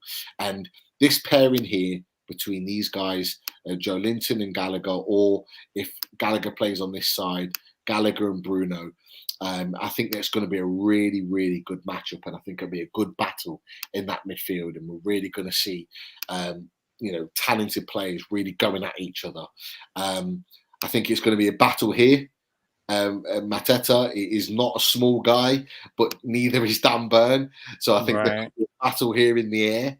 And a physical battle, because that'll be very, very interesting. So it'll be interesting to see, being a former striker myself, if I was in that position and I knew that I had a very tall physical defender that was able to win the ball, I would be certainly putting myself on the lesser of the two. And he is less physical in Fabian Schär, and less physically tall than the other. He is a good defender in his own right, but if I was Mateta, I'd be playing myself on Shaw rather than Burn. But what we like to do is press high. So I think you've talked about Gay and Anderson being good on the ball. What we tend to do is Wood will be pressing the 2 centre backs. We like to push Joe Linton and Bruno up to really press the ball high, along with ASM with Klein, Miggy with Mitchell, and look to commit players here. And then these boys will tend to push up the pitch with regards to, really trying to pen the opposition side back. And that's what we tend to do, particularly in the first half, tend to like to control possession and push the other team back. What we did tactically in the second half is actually we dropped in and we said, right, okay, you have the ball second half, and what we'll do is we'll hit you on the counter attack, and that's how we scored the winning goal. That'll be something to kind of keep our eye on. But certainly from your perspective, Patrick, what is the style of play from we talked about Patrick Vieira and the differences that he's brought in with Crystal Palace, but what is the style of play that Palace like to kind of what is their style of play? Do they tend to play a lot down the left-hand side with Zaha, or is it a patient build-up? What are we likely to see as Newcastle fans from the likes of Crystal Palace? Well, it's what you mentioned just now sounds very familiar. You're going to see a lot of balls being played out of the back by both Gahey and Anderson. Anderson especially can play a 45, 50-yard ball. He'll look to go diagonally either towards Ayew or most likely towards Zaha. Then you'll have Mitchell overlapping him. So that will happen a lot. You'll see that tomorrow. Watch for Gallagher to join the attack. You mentioned about Mateta going on either Burn or Fabian Schär. You're going to see Gallagher get right next to him a lot of time to create like a 4-4-2, where Ayew drops in, or maybe Zaha drops into that midfield. You're also going to see a lot of balls where we're going to be pushing. We push Mitchell high up on the left side. Klein kind of drops in, create a back three, and then we play five in the middle. And you've got, let's say, Mateta and Zaha playing as a 2 with Ayew out wide on one side and then Mitchell on the other side. So would it be the thing we try to like this? If I kind of move them around, would it be a little bit like that? Exactly. I would push Gallagher a little higher up the pitch also. And then you got Kouyaté and Schlupp in the middle. So you're going to push right. So you've got that. So you've got numbers up front and looking to create overloads. You know, Gallagher will go on the right side to help Ayew on an overload with Mateta. He might come over to the left side now and help out Mitchell and Zaha on this side, on the left side. So you see a lot of that. Again, it's very possession based. We were a counter-attacking side under our previous managers, especially Hodgson, but we don't do that as much anymore. And you talk about pressing, you're going to see a lot where Gallagher is going to be pressing against Arsenal. Every time Ramsdale had the ball, Gallagher would press him.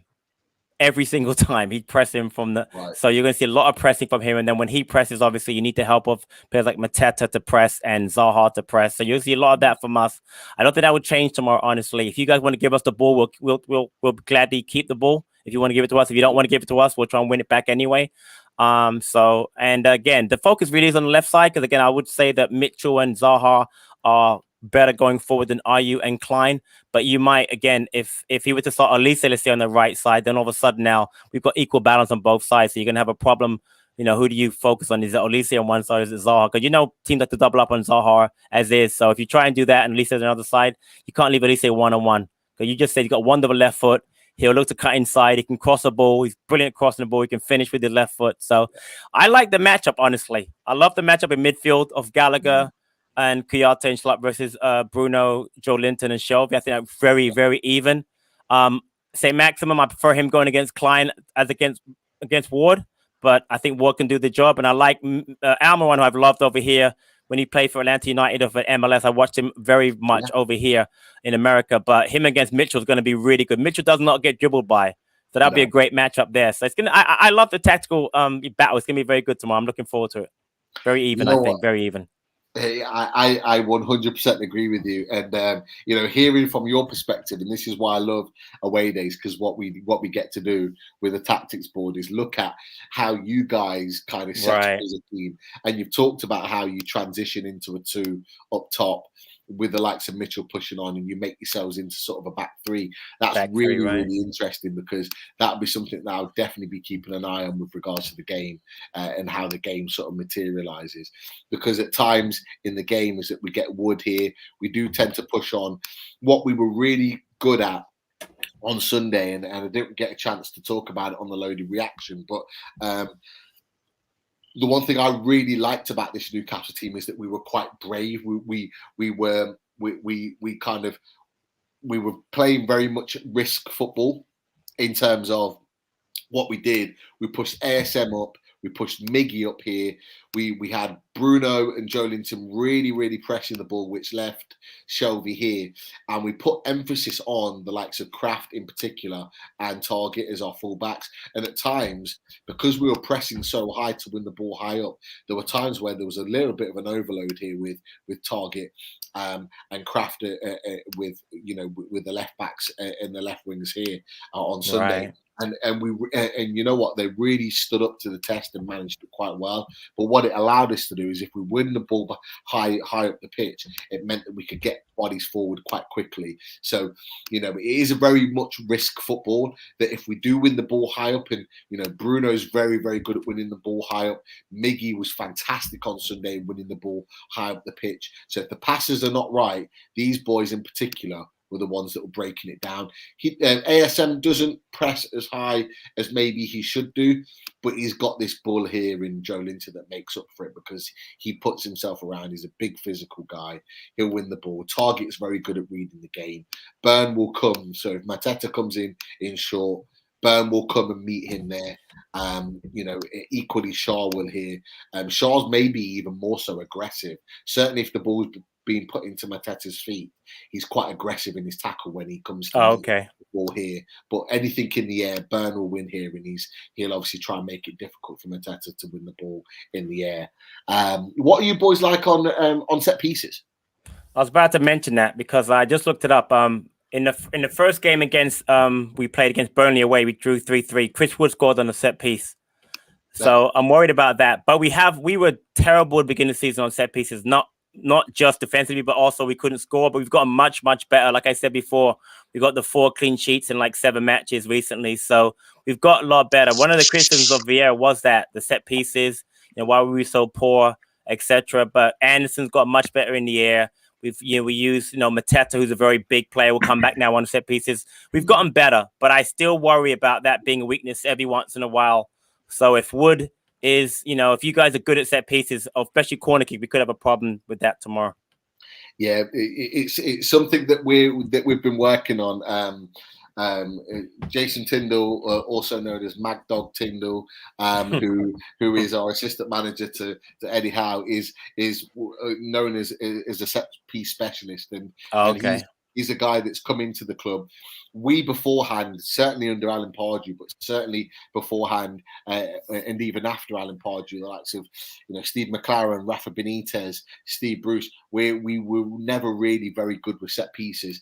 We are significantly better and scored more goals. We scored the goal against Leicester, the equaliser, from a set piece from a corner on Sunday, and we have been better with set pieces. We've got Target that tends to whip him in from the left-hand side. On the right-hand side, it tends to be Shelvey. So they are balls that are whipped into the box here.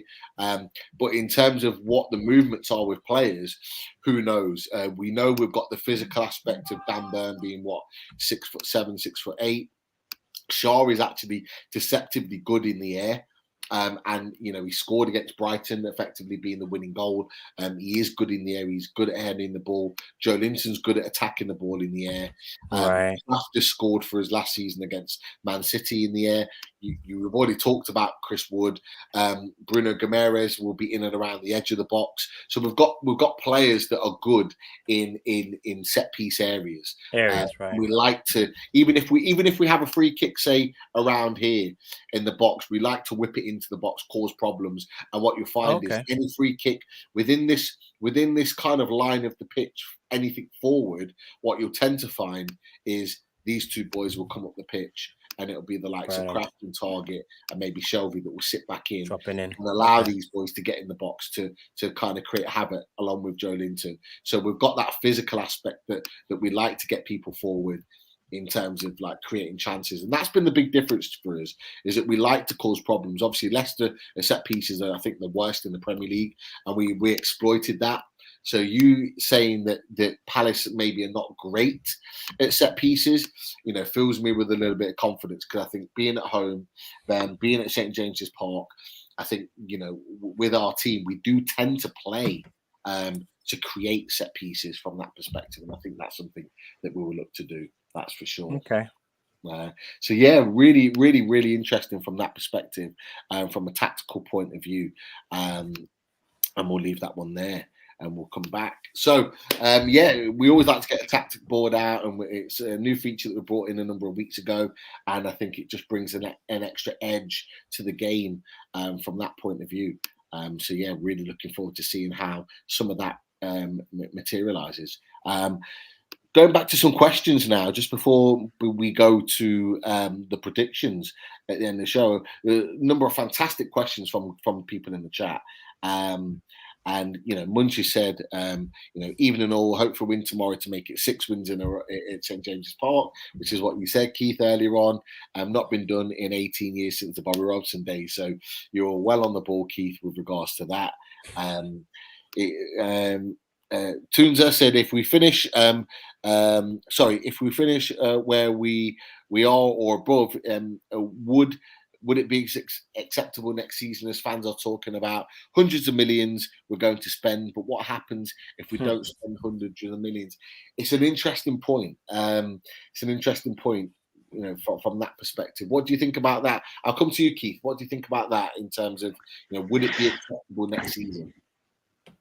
In terms of the actual finish in the league, or in It's terms now of where we are right now. I think this has to be the last year. I don't like to give a sense of entitlement, but I think these new owners have came in, and the main business, and if you think of the season in two halves, the first half trying to get rid of the Bruce and the Ashley, the hallmarks of that era, and then going into the second half of the era where really it's sort of like a reset around about Man United, sort of around about the Christmas time, and then from there we're kicked on.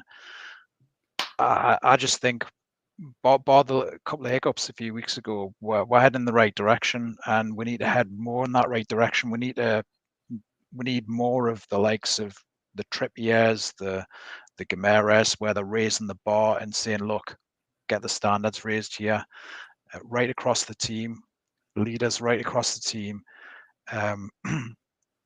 We kind of accept what we've accepted over the years, Pete, certainly in the last 5 to 10 years, really, where you lose a couple of games and you're behind the 8 ball as the season starts, and it becomes a battle, and then you're going into Novembers and Decembers looking for your first wins. This has to be the last year for that this year. I think, and I'm not so much worried about how much we're spending, because I'm really impressed in terms of the recruitment in January for a start. I'm not worried anymore, Pete, about that, really. I've been impressed by the recruitment acquisitions so far. I think, things like the strikers, I've got faith in the ownership. They'll make the right decisions. It might not be, a ball as, from like your top Italian strikers, but I think certainly there'll be 1 or 2 shrewd acquisitions, a striker being one of them, and it'll set off again.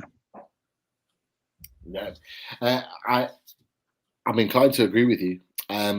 Someone asked me the question. We're fighting for top 10, and someone said, would I accept that next season? And in my mind, I would accept that if it's a case of we're not in a relegation battle whatsoever, and we're in a position where we're maybe, if you're 10th, 9th, 8th, and you're in the mix for maybe European football, you're not maybe kind of heading the table for European football, but you're in the mix and you're talked about, a little bit like Wolves are this season. Right. They're in the mix. They may not get it, but they're being talked about. If we're in that position, but we end up finishing 9th, 10th in the league, I would take that, because it means we're not in a relegation battle or talked about being in relegation, but we're talked about at the other end of the table, even very slightly. That would. If you look at how sort of like Southampton and Brighton have kicked on in recent years, I mean, I remember there was a time where, we were having the same conversations with their away fans, saying, bad ownerships and down there at the bottom in the bottom 5 and struggling for wins, and then all of a sudden they kicked on. If you remember, Southampton under Ralph HudsonOdoi, and then obviously. A season or so ago, Brighton under Graham Potter, comfortably mid-table and pushing really for a top 8. Yeah, definitely. And it's, I just don't want to be in a relegation battle anymore. That's the big thing for me. I need to be away from that. I don't think my heart can take it anymore. I've got to be honest. Imagine, here's a question, Pete. Now imagine if that season started, let's say, okay, early December or mid-December. Imagine if the season had started then, where we would be now as Newcastle. Well, I saw the form guide. I think you guys would be 3rd or 4th in the league right now if it started when Eddie Howe took up. Yeah, so it's ridiculous how good you guys have played lately. It's basically, it's crazy how good Eddie Howe's been, and I know you talked about it earlier, Patrick, but it's basically we've needed Champions League form in order to get out of that relegation battle, right? And you've had it. And we've had it, and that's not, we've enjoyed every moment of this kind of resurgence under Eddie Howe, because that's not something that happens every season. You don't get a team that all of a sudden just creates Champions League form in order to get out of a relegation battle. They might put 2 or 3 wins together, but not 5 in a row at home, not 9 games unbeaten. Like, teams don't do that are normally fighting in the bottom of the league. And early December, and someone put it in the chat earlier on, early December, we were rock bottom of the league. And to go and do what we've done since then is nothing short of a miracle, regardless of what people say about how much we spent in January. You know, we brought Kieran Trippier, but he's barely kicked a ball. You know, we've had our best striker in Callum Wilson out for the last 4 months. It's all these kind of things that we had Alan St-Maximin out for 3 or 4 weeks. It's, you know, we've not had it easy. We haven't, and we've managed to navigate ourselves through that. But question for you, Patrick: Eze or Lise, sell one, keep one? Tough question. Wow. Yeah, I mean, I couldn't. So I couldn't see myself selling Olise as much potential as I love Eze. So if I had a choice, if I have to do one, I'd have to sell Eze and keep Olise, because Olise's potential is tremendously high. Not that Eze's isn't, but I feel Olise can go right to the top. Definitely. And this was the same question. They must have had the same mind. Unify the Tune. Big fan of Unify the Tune on Twitter. Some fantastic threads that they put on, and a big supporter of the channel. We really appreciate it. But yeah, they asked the same question from that. A question from a Newcastle point of view: any truth in the Newcastle bidding 60 million for Núñez? Ian McKenna, it looked like it from the journalist. I can't remember the French channel that he reports on, but he's from my understanding, he's a person that actually, you know, is someone to trust. But whether that's the case or not, I think Newcastle are looking at him.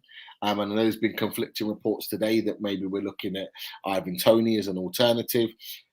Personally, for me, I wouldn't be looking at Ivan Toney. I've got massive question marks about him as a player. Obviously, he was a former Newcastle player. Certainly around his attitude. But I still think we'll be looking at Darwin Núñez. But if we don't get Darwin Núñez, it's okay. There are lots of other talented players out there, strikers out there in the summer that I think we'll be looking at. But I do think there's a little bit of truth in that. But look, hey, nothing will come to light until this season ends. It's as simple as that. So there's no point kind of second guessing reporters and various other things that are happening. Let's just wait till the end of the season and let's see what the ownership cook up. Question for Patrick from Geordie Tune for Life. Come on, Patrick. Who is the club you hate with a passion? Is it Southampton, or is there another one that you dislike? I know from previous experiences, there's a certain other team that you may dislike as well. But is there any others on top of that you might not necessarily get on well with? Well, clearly it's Brighton. If you're a Palace supporter, Brighton's a team we all hate. But there are plenty of other teams I don't particularly like. I don't particularly like Chelsea.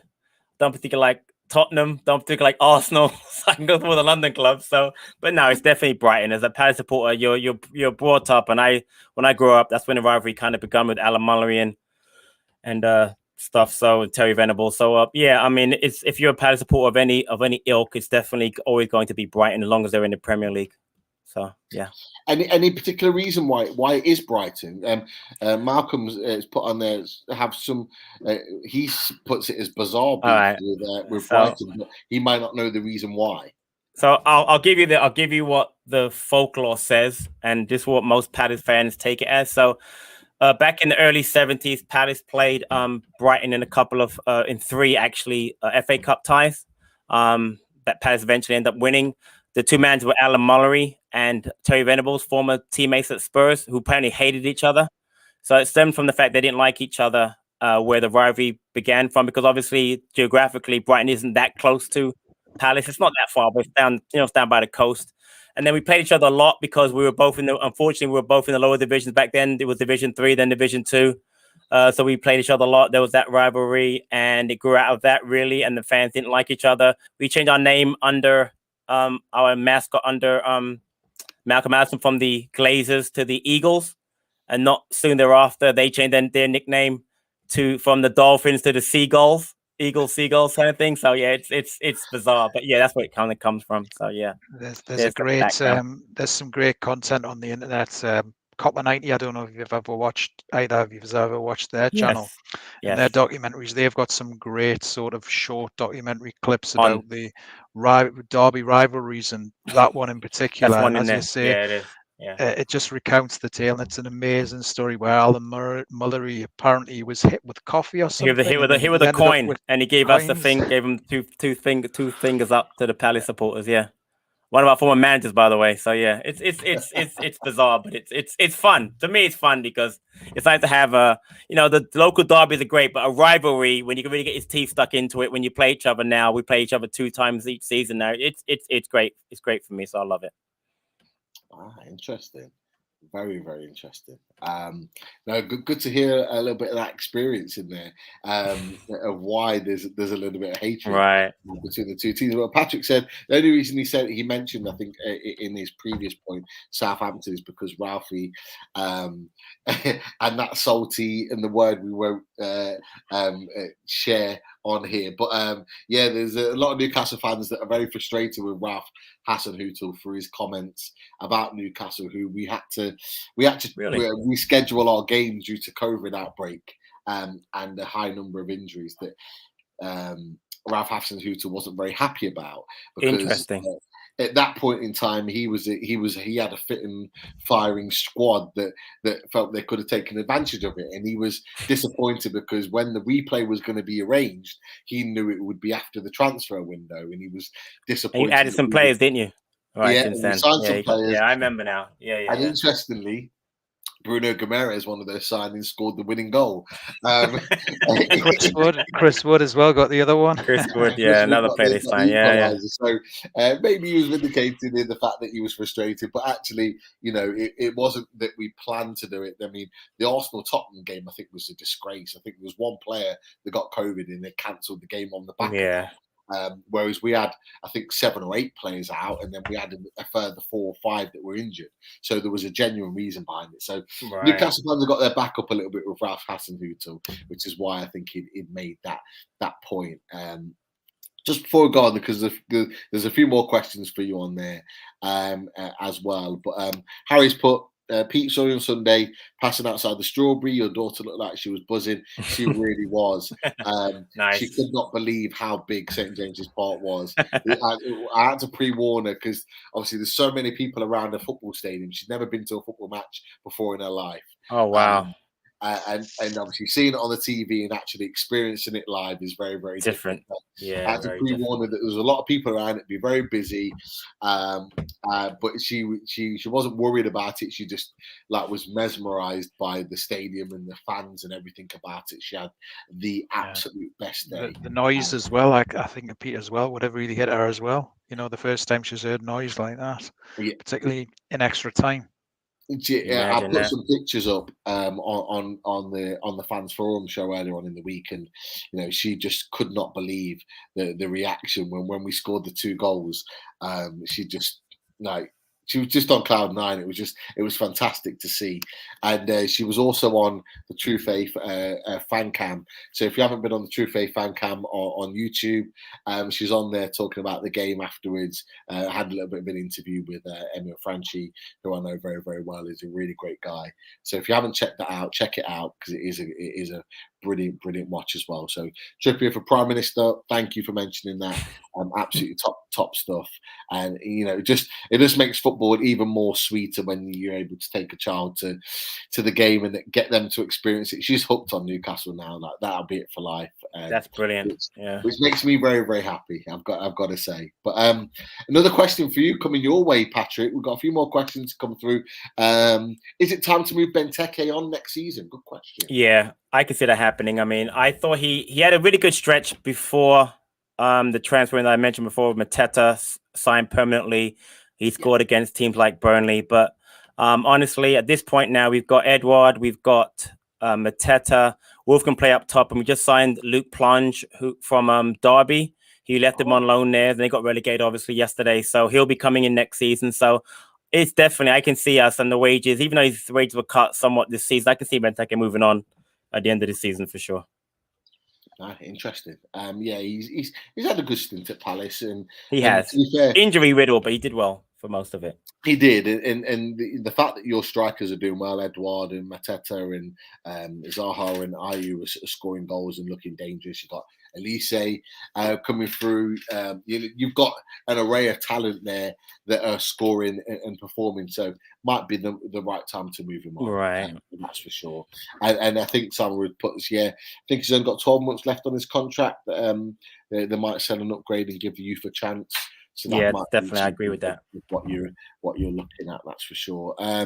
So there's a few other Newcastle related stories here. Story ASM was asked for a new contract. The board said no. That's where the selling him story came from. Ian, I'm not quite sure about that. I've got to be honest. All I know is that Eddie Howe has come out and verbally said he wants him to stay. And that's all I care about, to be honest. Eddie Howe said that he wants him to stay. All the other stuff from journalists about him, being considered to be leaving, or if there's a bid that comes in, they will consider it. All of that, is up in the air. We don't know for sure what the situation is. He's also put Truls has put read that Howe wants to keep Dummett. The injured makes no sense to me at all. I'm not sure what he means by that, but Eddie Howe said in his press conference that he would like to keep Paul Dummett in the squad for next season, and his contract runs out in the summer. So he's basically saying he would look to give him a new deal. Now, I think what Truls is mentioning is Dummett's injury record. He's had an awful injury record where he's barely played a lot of football in the last 2 or 3 years. And he says it doesn't make sense to him at all. Now, the one thing I'll say to you, Truls, is that Paul Dummett is part of our homegrown quota. You have to have 4 homegrown players in your 25-man squad, and Paul Dummett came through the academy, as did Sean Longstaff, as did Matty Longstaff, as did Elliot Anderson, and they would all be qualified for that homegrown quota, and that's something that we need to be aware of, because we need to be able to hit that quota. If we don't have 4 homegrown, it means that we can't put 25 out in the squad. It would mean we'd have to go down to 24 if we could only kind of put together 3. We may have to bring in a youth goalkeeper in order to bring that in, and that's something that we may not need or want to do. So Eddie Howe has got to kind of, as a bit of a puzzle, make things fit. So it would make sense to keep Paul Dummett maybe for another season to hit that quota, in order to make sure we can strengthen in other areas to keep the team progressing in the right way. So I understand your frustration, Truls, from that point of view, but I think that's why maybe Eddie Howe is saying what he's actually saying from that point of view. Another question for you, Patrick. Leon's put, what state are you in the US? New York. Yeah, fantastic. The only state, actually. No, I'm just kidding. The only state worth talking about? For me, there is, only one. Definitely, but no, it's fantastic to and you're not the only American-based sort of supporters that have been part of our podcast this year. Brighton, we've had Brighton fans on. Interestingly, that were based in the US too. I think, from what I'm thinking, they might have been based in Atlanta. But you're not the only ones. We've got a massive sort of a US following in various podcasts for Premier League teams. So it just shows how far and wide the Premier League football is. Just so you know, though, I am South London born and bred, so I'm South London and proud. Just to throw that out there. Of course. Wouldn't expect anything else, Patrick. Wouldn't expect anything else. And I think there's a couple to throw in here. Would like to see Matty Target get a goal with a knee slide celebration to follow. Would be nice, that's for sure. Interesting one here. He's playing tonight, actually, for Man United. Would be excellent to buy Marcus Rashford from Newcastle in the summer. He's on a horrendous run of form at the moment. Not sure what's going on at the moment with Marcus Rashford, but he's not playing well at all. But equally, he's in a really bad Man United team at this moment in time. I just think maybe the situation with Ranić coming in, really, there's a lot of players. The time Ranić came in, really, it just seems to have been a very, very strange. They might have a goal long term, but it just seems to be and it's strange decision. It seems to have unsettled a lot of the Man United players. Yeah. And obviously Rashford being one of them. And I don't know. But that's Man United, isn't it? Yeah, you're absolutely right. Definitely. But yeah, I think how much more relaxing is press conference? That's for sure. I think Ian's not happy about something in the chat. Yeah, commiserations to Cristiano Ronaldo, who lost his son passed away. Devastating news. Yeah, during birth yesterday. Horrible news. Our thoughts and prayers to Ronaldo and his family. Anybody that knows me, I'm a huge Cristiano Ronaldo fan. He's an idol, someone that I followed throughout his career, and you know it's horrible to see something like that happen. Leon said, grew up in New York, lives in VA now. Where's VA? Virginia.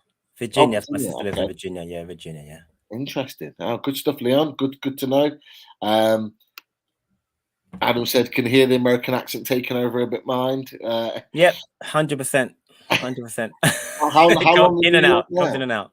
How long in New York now? I've lived here since I was 14. I'm not close to 14 anymore, so it's been a while I've been here. So, but I go back every once in a while. Got brothers and nieces and nephews in England, in London. So yeah, but yeah, I've been here much more than I've been in England. But I still consider myself English, even though I don't always talk like I'm English. No, fair play. Great to hear. And the last one will go from Trippier for Prime Minister. Great to have you on tonight. Pete, what are your thoughts about Osimhen as an option if we don't get Nunez? Good player. Hey, I'd be more than happy with that. Osimhen is a supremely talented striker. Can't go wrong with Osimhen or Nunez for sure. Either one. Oh, of course. Can't go wrong. And I know we've been scouting Nunez for close to a year. Okay.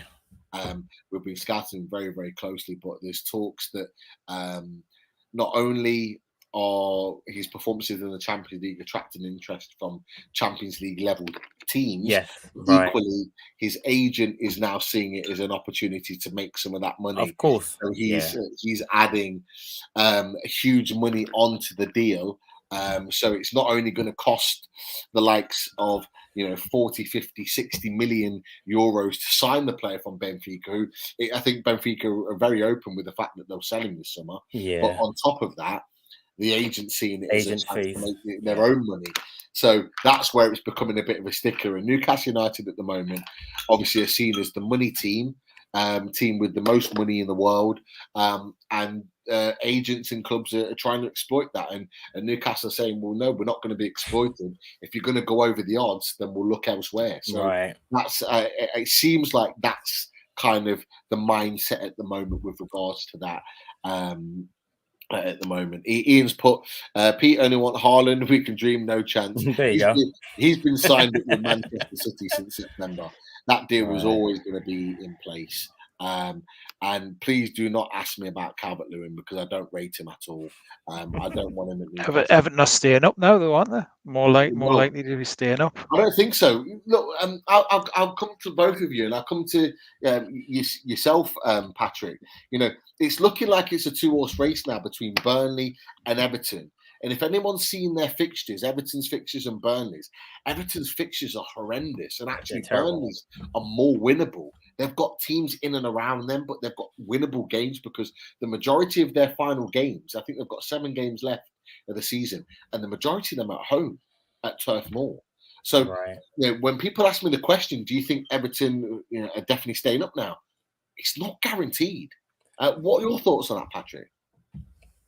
That's why I don't understand why they would sack Sean Dyche, because I really thought with their running. I'm looking at now, they've got Southampton Thursday, they've got Wolves, Watford, Villa, Tottenham, Villa again, and then you guys the last match of the season. I don't understand why they got rid of him without having a replacement. Now we're almost a week now since they did was last Friday. 5-6 days. They still haven't replaced him.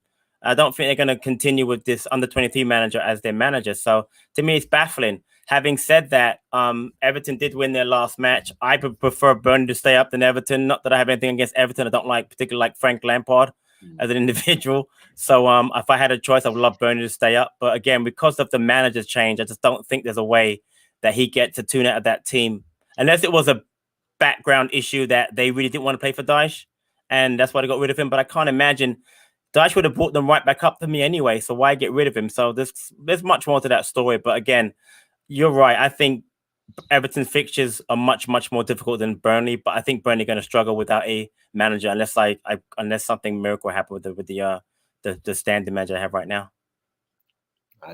That's it's a fair point. Keith, you got a different alternative to that, a different opinion? I think I totally agree with Patrick. I think it was a crazy decision what happened on Good Friday. I think because there isn't anybody lined up, it's got to have been a haphazard thing, like a disagreement at board level or something which has been festering for a while. A clash of personalities with Daesh, and he's probably, he hasn't acted rationally, but he's probably, they've probably pushed him. And I mean, the players in particular, would they've got that come from behind result against Everton at Turf Moor if they weren't playing for him? Exactly. 3 matches ago, right?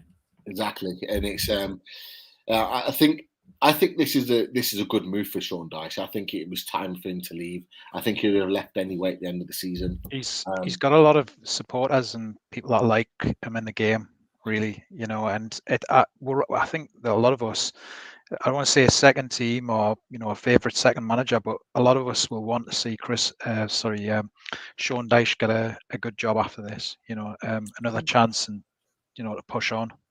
We wanted him before we got Vieira. We wanted him. We wanted Howe. We wanted Lampard. So we were a team that I know for a fact that Steve Parish interviewed him and likes Sean Dyche a lot. So there's no doubt. I agree with both of you that he's going to get another job somewhere in the Premier League. It just depends where. But you're right. I just don't understand the need to get him out now unless they really feared relegation, the board, and felt like he could not keep them up. Because again, I thought either if they go down, they were going to come right back up. He's done it before with them. So it's a very, very strange decision as far as I'm concerned. These new owners could live to regret that decision, really, and what's happened with, because 100%. they could be in an absolute mess. Not as much as Everton if Everton were to go down, but they could be in a mess if they go down Burnley. Definitely. It's really weird that the takeover of Burnley was way through very, very quickly. But actually, they have actually leveraged so much against the club that that's the issue. They're more in debt now than they were before they were taken over, and they were basically guaranteeing or hoping that there was a guarantee that they would stay in the league in order to maximise the profits of staying in the Premier League. And they panicked. That loss against Norwich has basically got to the Burnley board to think, right, we're going down. We need to do something drastic. And they've got rid of them. One manager that is likely to keep them in the league as a panic situation, because Dyche has said, in my opinion, that he's going to leave at the end of the season. So they've just thought, if he's going to leave, let's get him out now and let's try and get someone else in that can do a job. But I think it's all a little bit too late. And actually, although I think Burnley's fixtures are more positive, I just think without Dyche in at the helm, I just think that'll be them that will tip the boat. I think if they'd have kept him in with their fixtures, he probably would have kept him in the league. And the other thing as well, Pete, that I was thinking of as well, once they made that decision, we've known from our own costs, when you leave a decision too late to sack a manager or bring in a change, even if it's Rafa Benitez, we went down twice with 8 and 10 games to go. Now that it's arguable that, especially the first time we went down in 2009, it was arguable we had winnable games and we could have stayed up. Think of the Fulham game and things like that. We could have got results which kept us up, and it didn't. And Watford. Think of Watford a couple of seasons ago with Nigel Pearson against Villa. Now he was in a position where he was keeping them up, and they sacked them with 2 games to go. And we know what happened there as well with Watford. They lost both of those games and they went down. There you go. Definitely. Chris Hall is in the house. Normally he'd be joining us on away days. Been working on his application. Great to have him in, and obviously he said it's great to have Patrick on, which it has been. It's been fantastic to have Patrick on, for sure. Easy question for me: Who would you nick from Everton? Nobody. Let's move on. There's still a chance, but why did they sack Dyche? We've just talked about that. There's an interesting one here. We'll come down to it a little bit further on. Ian's put Godfrey, myself. Yeah, Godfrey's a decent player. But here it is. Here's the fixtures from Chris. So Everton have got Leicester at home, Liverpool away, Chelsea at home, Leicester away. So they've got Leicester twice in quick succession. Watford away, Brentford at home, who are doing really well at the moment. Palace at home, yourselves, Patrick, and then finish with Arsenal away. When you consider maybe two wins, maybe. Maybe 2 wins, but 6 you've got points, Burnley. right. You look at Burnley's fixtures here: Southampton at home, Wolves at home, Watford away, Villa at home, Spurs away, who they've already beat this season, Villa away, and of course they're not going to win that last game of the season, but hey, they've got Newcastle at home to finish the end of the season. But you look at those fixtures, you've got 1, 2, 3, 4 home games, big home games against teams that, yes, are okay on paper, but as we saw when they beat Spurs at Turf Moor, at home, Right. Burnley are a different animal. You've got results that you don't expect them to pick up. And that's one of the keys. That's one of the key differences. So I just think, Burnley have still got a chance. It's not done and dusted right now, in my opinion. So it'll be really, really interesting how that sort of materializes. But yeah, Dice apparently was looking for a £15 million payout, which wouldn't surprise me. I think he did get a new contract. He did. He just signed it. Yeah. He just signed that new contract. So really, really interesting from that perspective. It is Liverpool 3-0. Sadio Mane scored the goal. Yeah, just scored, Yeah, running riot right now. But look, we'll end it there. Before we go, I'm going to go to the predictions. So, Patrick, we'll start with you. Okay, at 10 o'clock tomorrow night, what do you think the final score will be in this game? I've been going back and forth in my mind. Appreciate you having me on the channel. Really, I've enjoyed the time. So to keep it nice and friendly, I'll go 1-1. I like that. A point each, a share of the spoils. Right, I'll go 1-1. Not a bad result at all. Keith, from your perspective, what do you think the result's going to be? I think it's going to be a low-scoring game. The way that you've laid out the tactics there on the board, it's going to be evenly matched. And recent games as well with Crystal Palace have been low-scoring games. So I'm on the fence here. It's either going to be a 1-1 or it's going to be a narrow Newcastle win. Because imagine not only the 6 in a row games winning at home at St. James's Park, but losing 3 away and then winning the 3 at home as well. What that would round off a narrow 1-0 win. So it's either going to be one or the other for me, but I don't predict anything more than 2 goals in this game. Interesting. Very interesting. You know what? I think it's going to be a tight game. It was the last time you came to St. James's Park. I think you won 2-1, if I'm right in thinking. Very, very tight game. But I think it'll be the same again. I think there'll be a lot of tired legs from both teams. And I think it could be a 1-0 win for Newcastle. I think it might be the one goal that does it. That's just my perspective. But I do think it'll be a tight game. It could quite easily be 0-0, 1-1. But I do think that maybe Newcastle may just nick the result in the end. If it's purely for home comforts. Purely because all right, Pete. Part. I just to remind you, the last time we played, Shelby scored the first goal. You forgot what happened after that? No, I said you guys won 2-1. Right, okay, yeah. Won 2-1 in that game. I do like to kind of erase that from my mind. Yeah, I understand. But yeah, you guys won the game last time, but I do think I just think because of the activities of Sunday and the fact we've only had a couple of days to prepare, it could. Yeah. I think we'll be tired legs for both teams. Definitely. And that's why Keith talked about it being a tight game. Yourself, you said a 1-1 draw. It could be 1-1. It could be 0-0. It'll be tight. It's more for sure. hope than anything else that we. If it's 0-0, late on, which players for both of you would you bring on to change the game and win it for Pete and Patrick, who would win that game for either side? For me, it's easy. We bring on Elise and Edouard late because both can score goals and both haven't played a lot of late. They've been rested. So if Elise is fit and doesn't start, he's actually proven when he comes on off the bench, he's done brilliantly all season coming off. Early season, he wasn't playing. The reason we started playing him because he was great off the bench. So definitely be Edouard for us. And then obviously Elise to come off the bench for us. Yeah, good options. Really, really good options. So for me, it's a little bit more limited. Obviously, we've got Ryan Fraser out, so Miggy will come in. He's got a hamstring injury, Ryan Fraser, so he won't make it. So we've got Miggy. Miggy will start, so it means that probably it will be the likes of Murphy. It'll be maybe the likes of Dwight Gayle, and potentially maybe like a Sean Longstaff that will come on of those three. That's just my opinion of who potentially could come on and maybe make a difference in the team. Sorry, I'm forgetting Joe Willock. Joe Willock would be probably ahead of Sean Longstaff. And Joe Willock is the one that obviously created the moment in which won the game.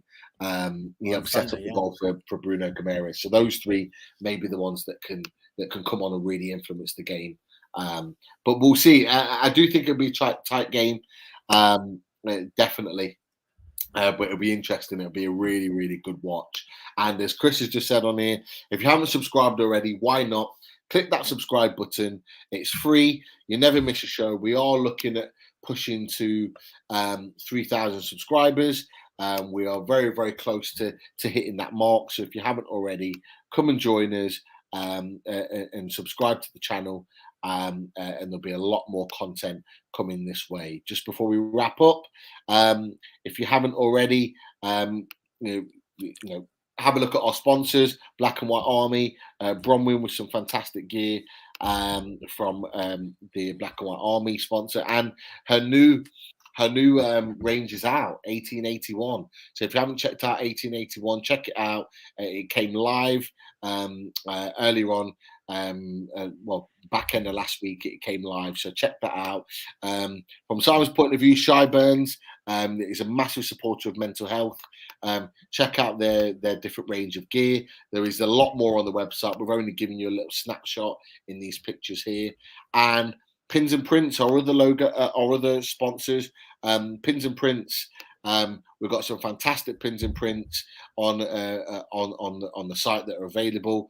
The very famous Ben Arthur goal, the Kieran Trippier free kick against Everton earlier on in the season, and as I've already said, you've got the mixed match old classic prints of home and away kits from our sponsors there. Going to end it there. Patrick, it's been an absolute pleasure to have you on. Such good knowledge of not just your club, but football in general. It's been a pleasure. Best of luck for the rest of the season. Same to you. After tomorrow night, of course. Yes. Understand that. And no problem. Look, it'll be great to look to the new season ahead and look to plan another preview with you, home and away. No worries. On to talk more Crystal Palace and Newcastle. Keith, absolute pleasure to have you on as well. The stats are a huge part of our show. Really appreciate you having you on. Massive thanks to you as always, and of course to everyone in the chat. Your questions are always spot on, and you always make our opposition guests feel welcome. So massive thank you to that as well. And we'll be back with more in this week. We'll have a reaction show tomorrow night after the Crystal Palace game, and we'll be doing another away days on Thursday. Quick turnaround again with the game at Carrow Road against Norwich in mind also. But until then, we do always love playing away. Take care. And speak to you very, very soon. See you later.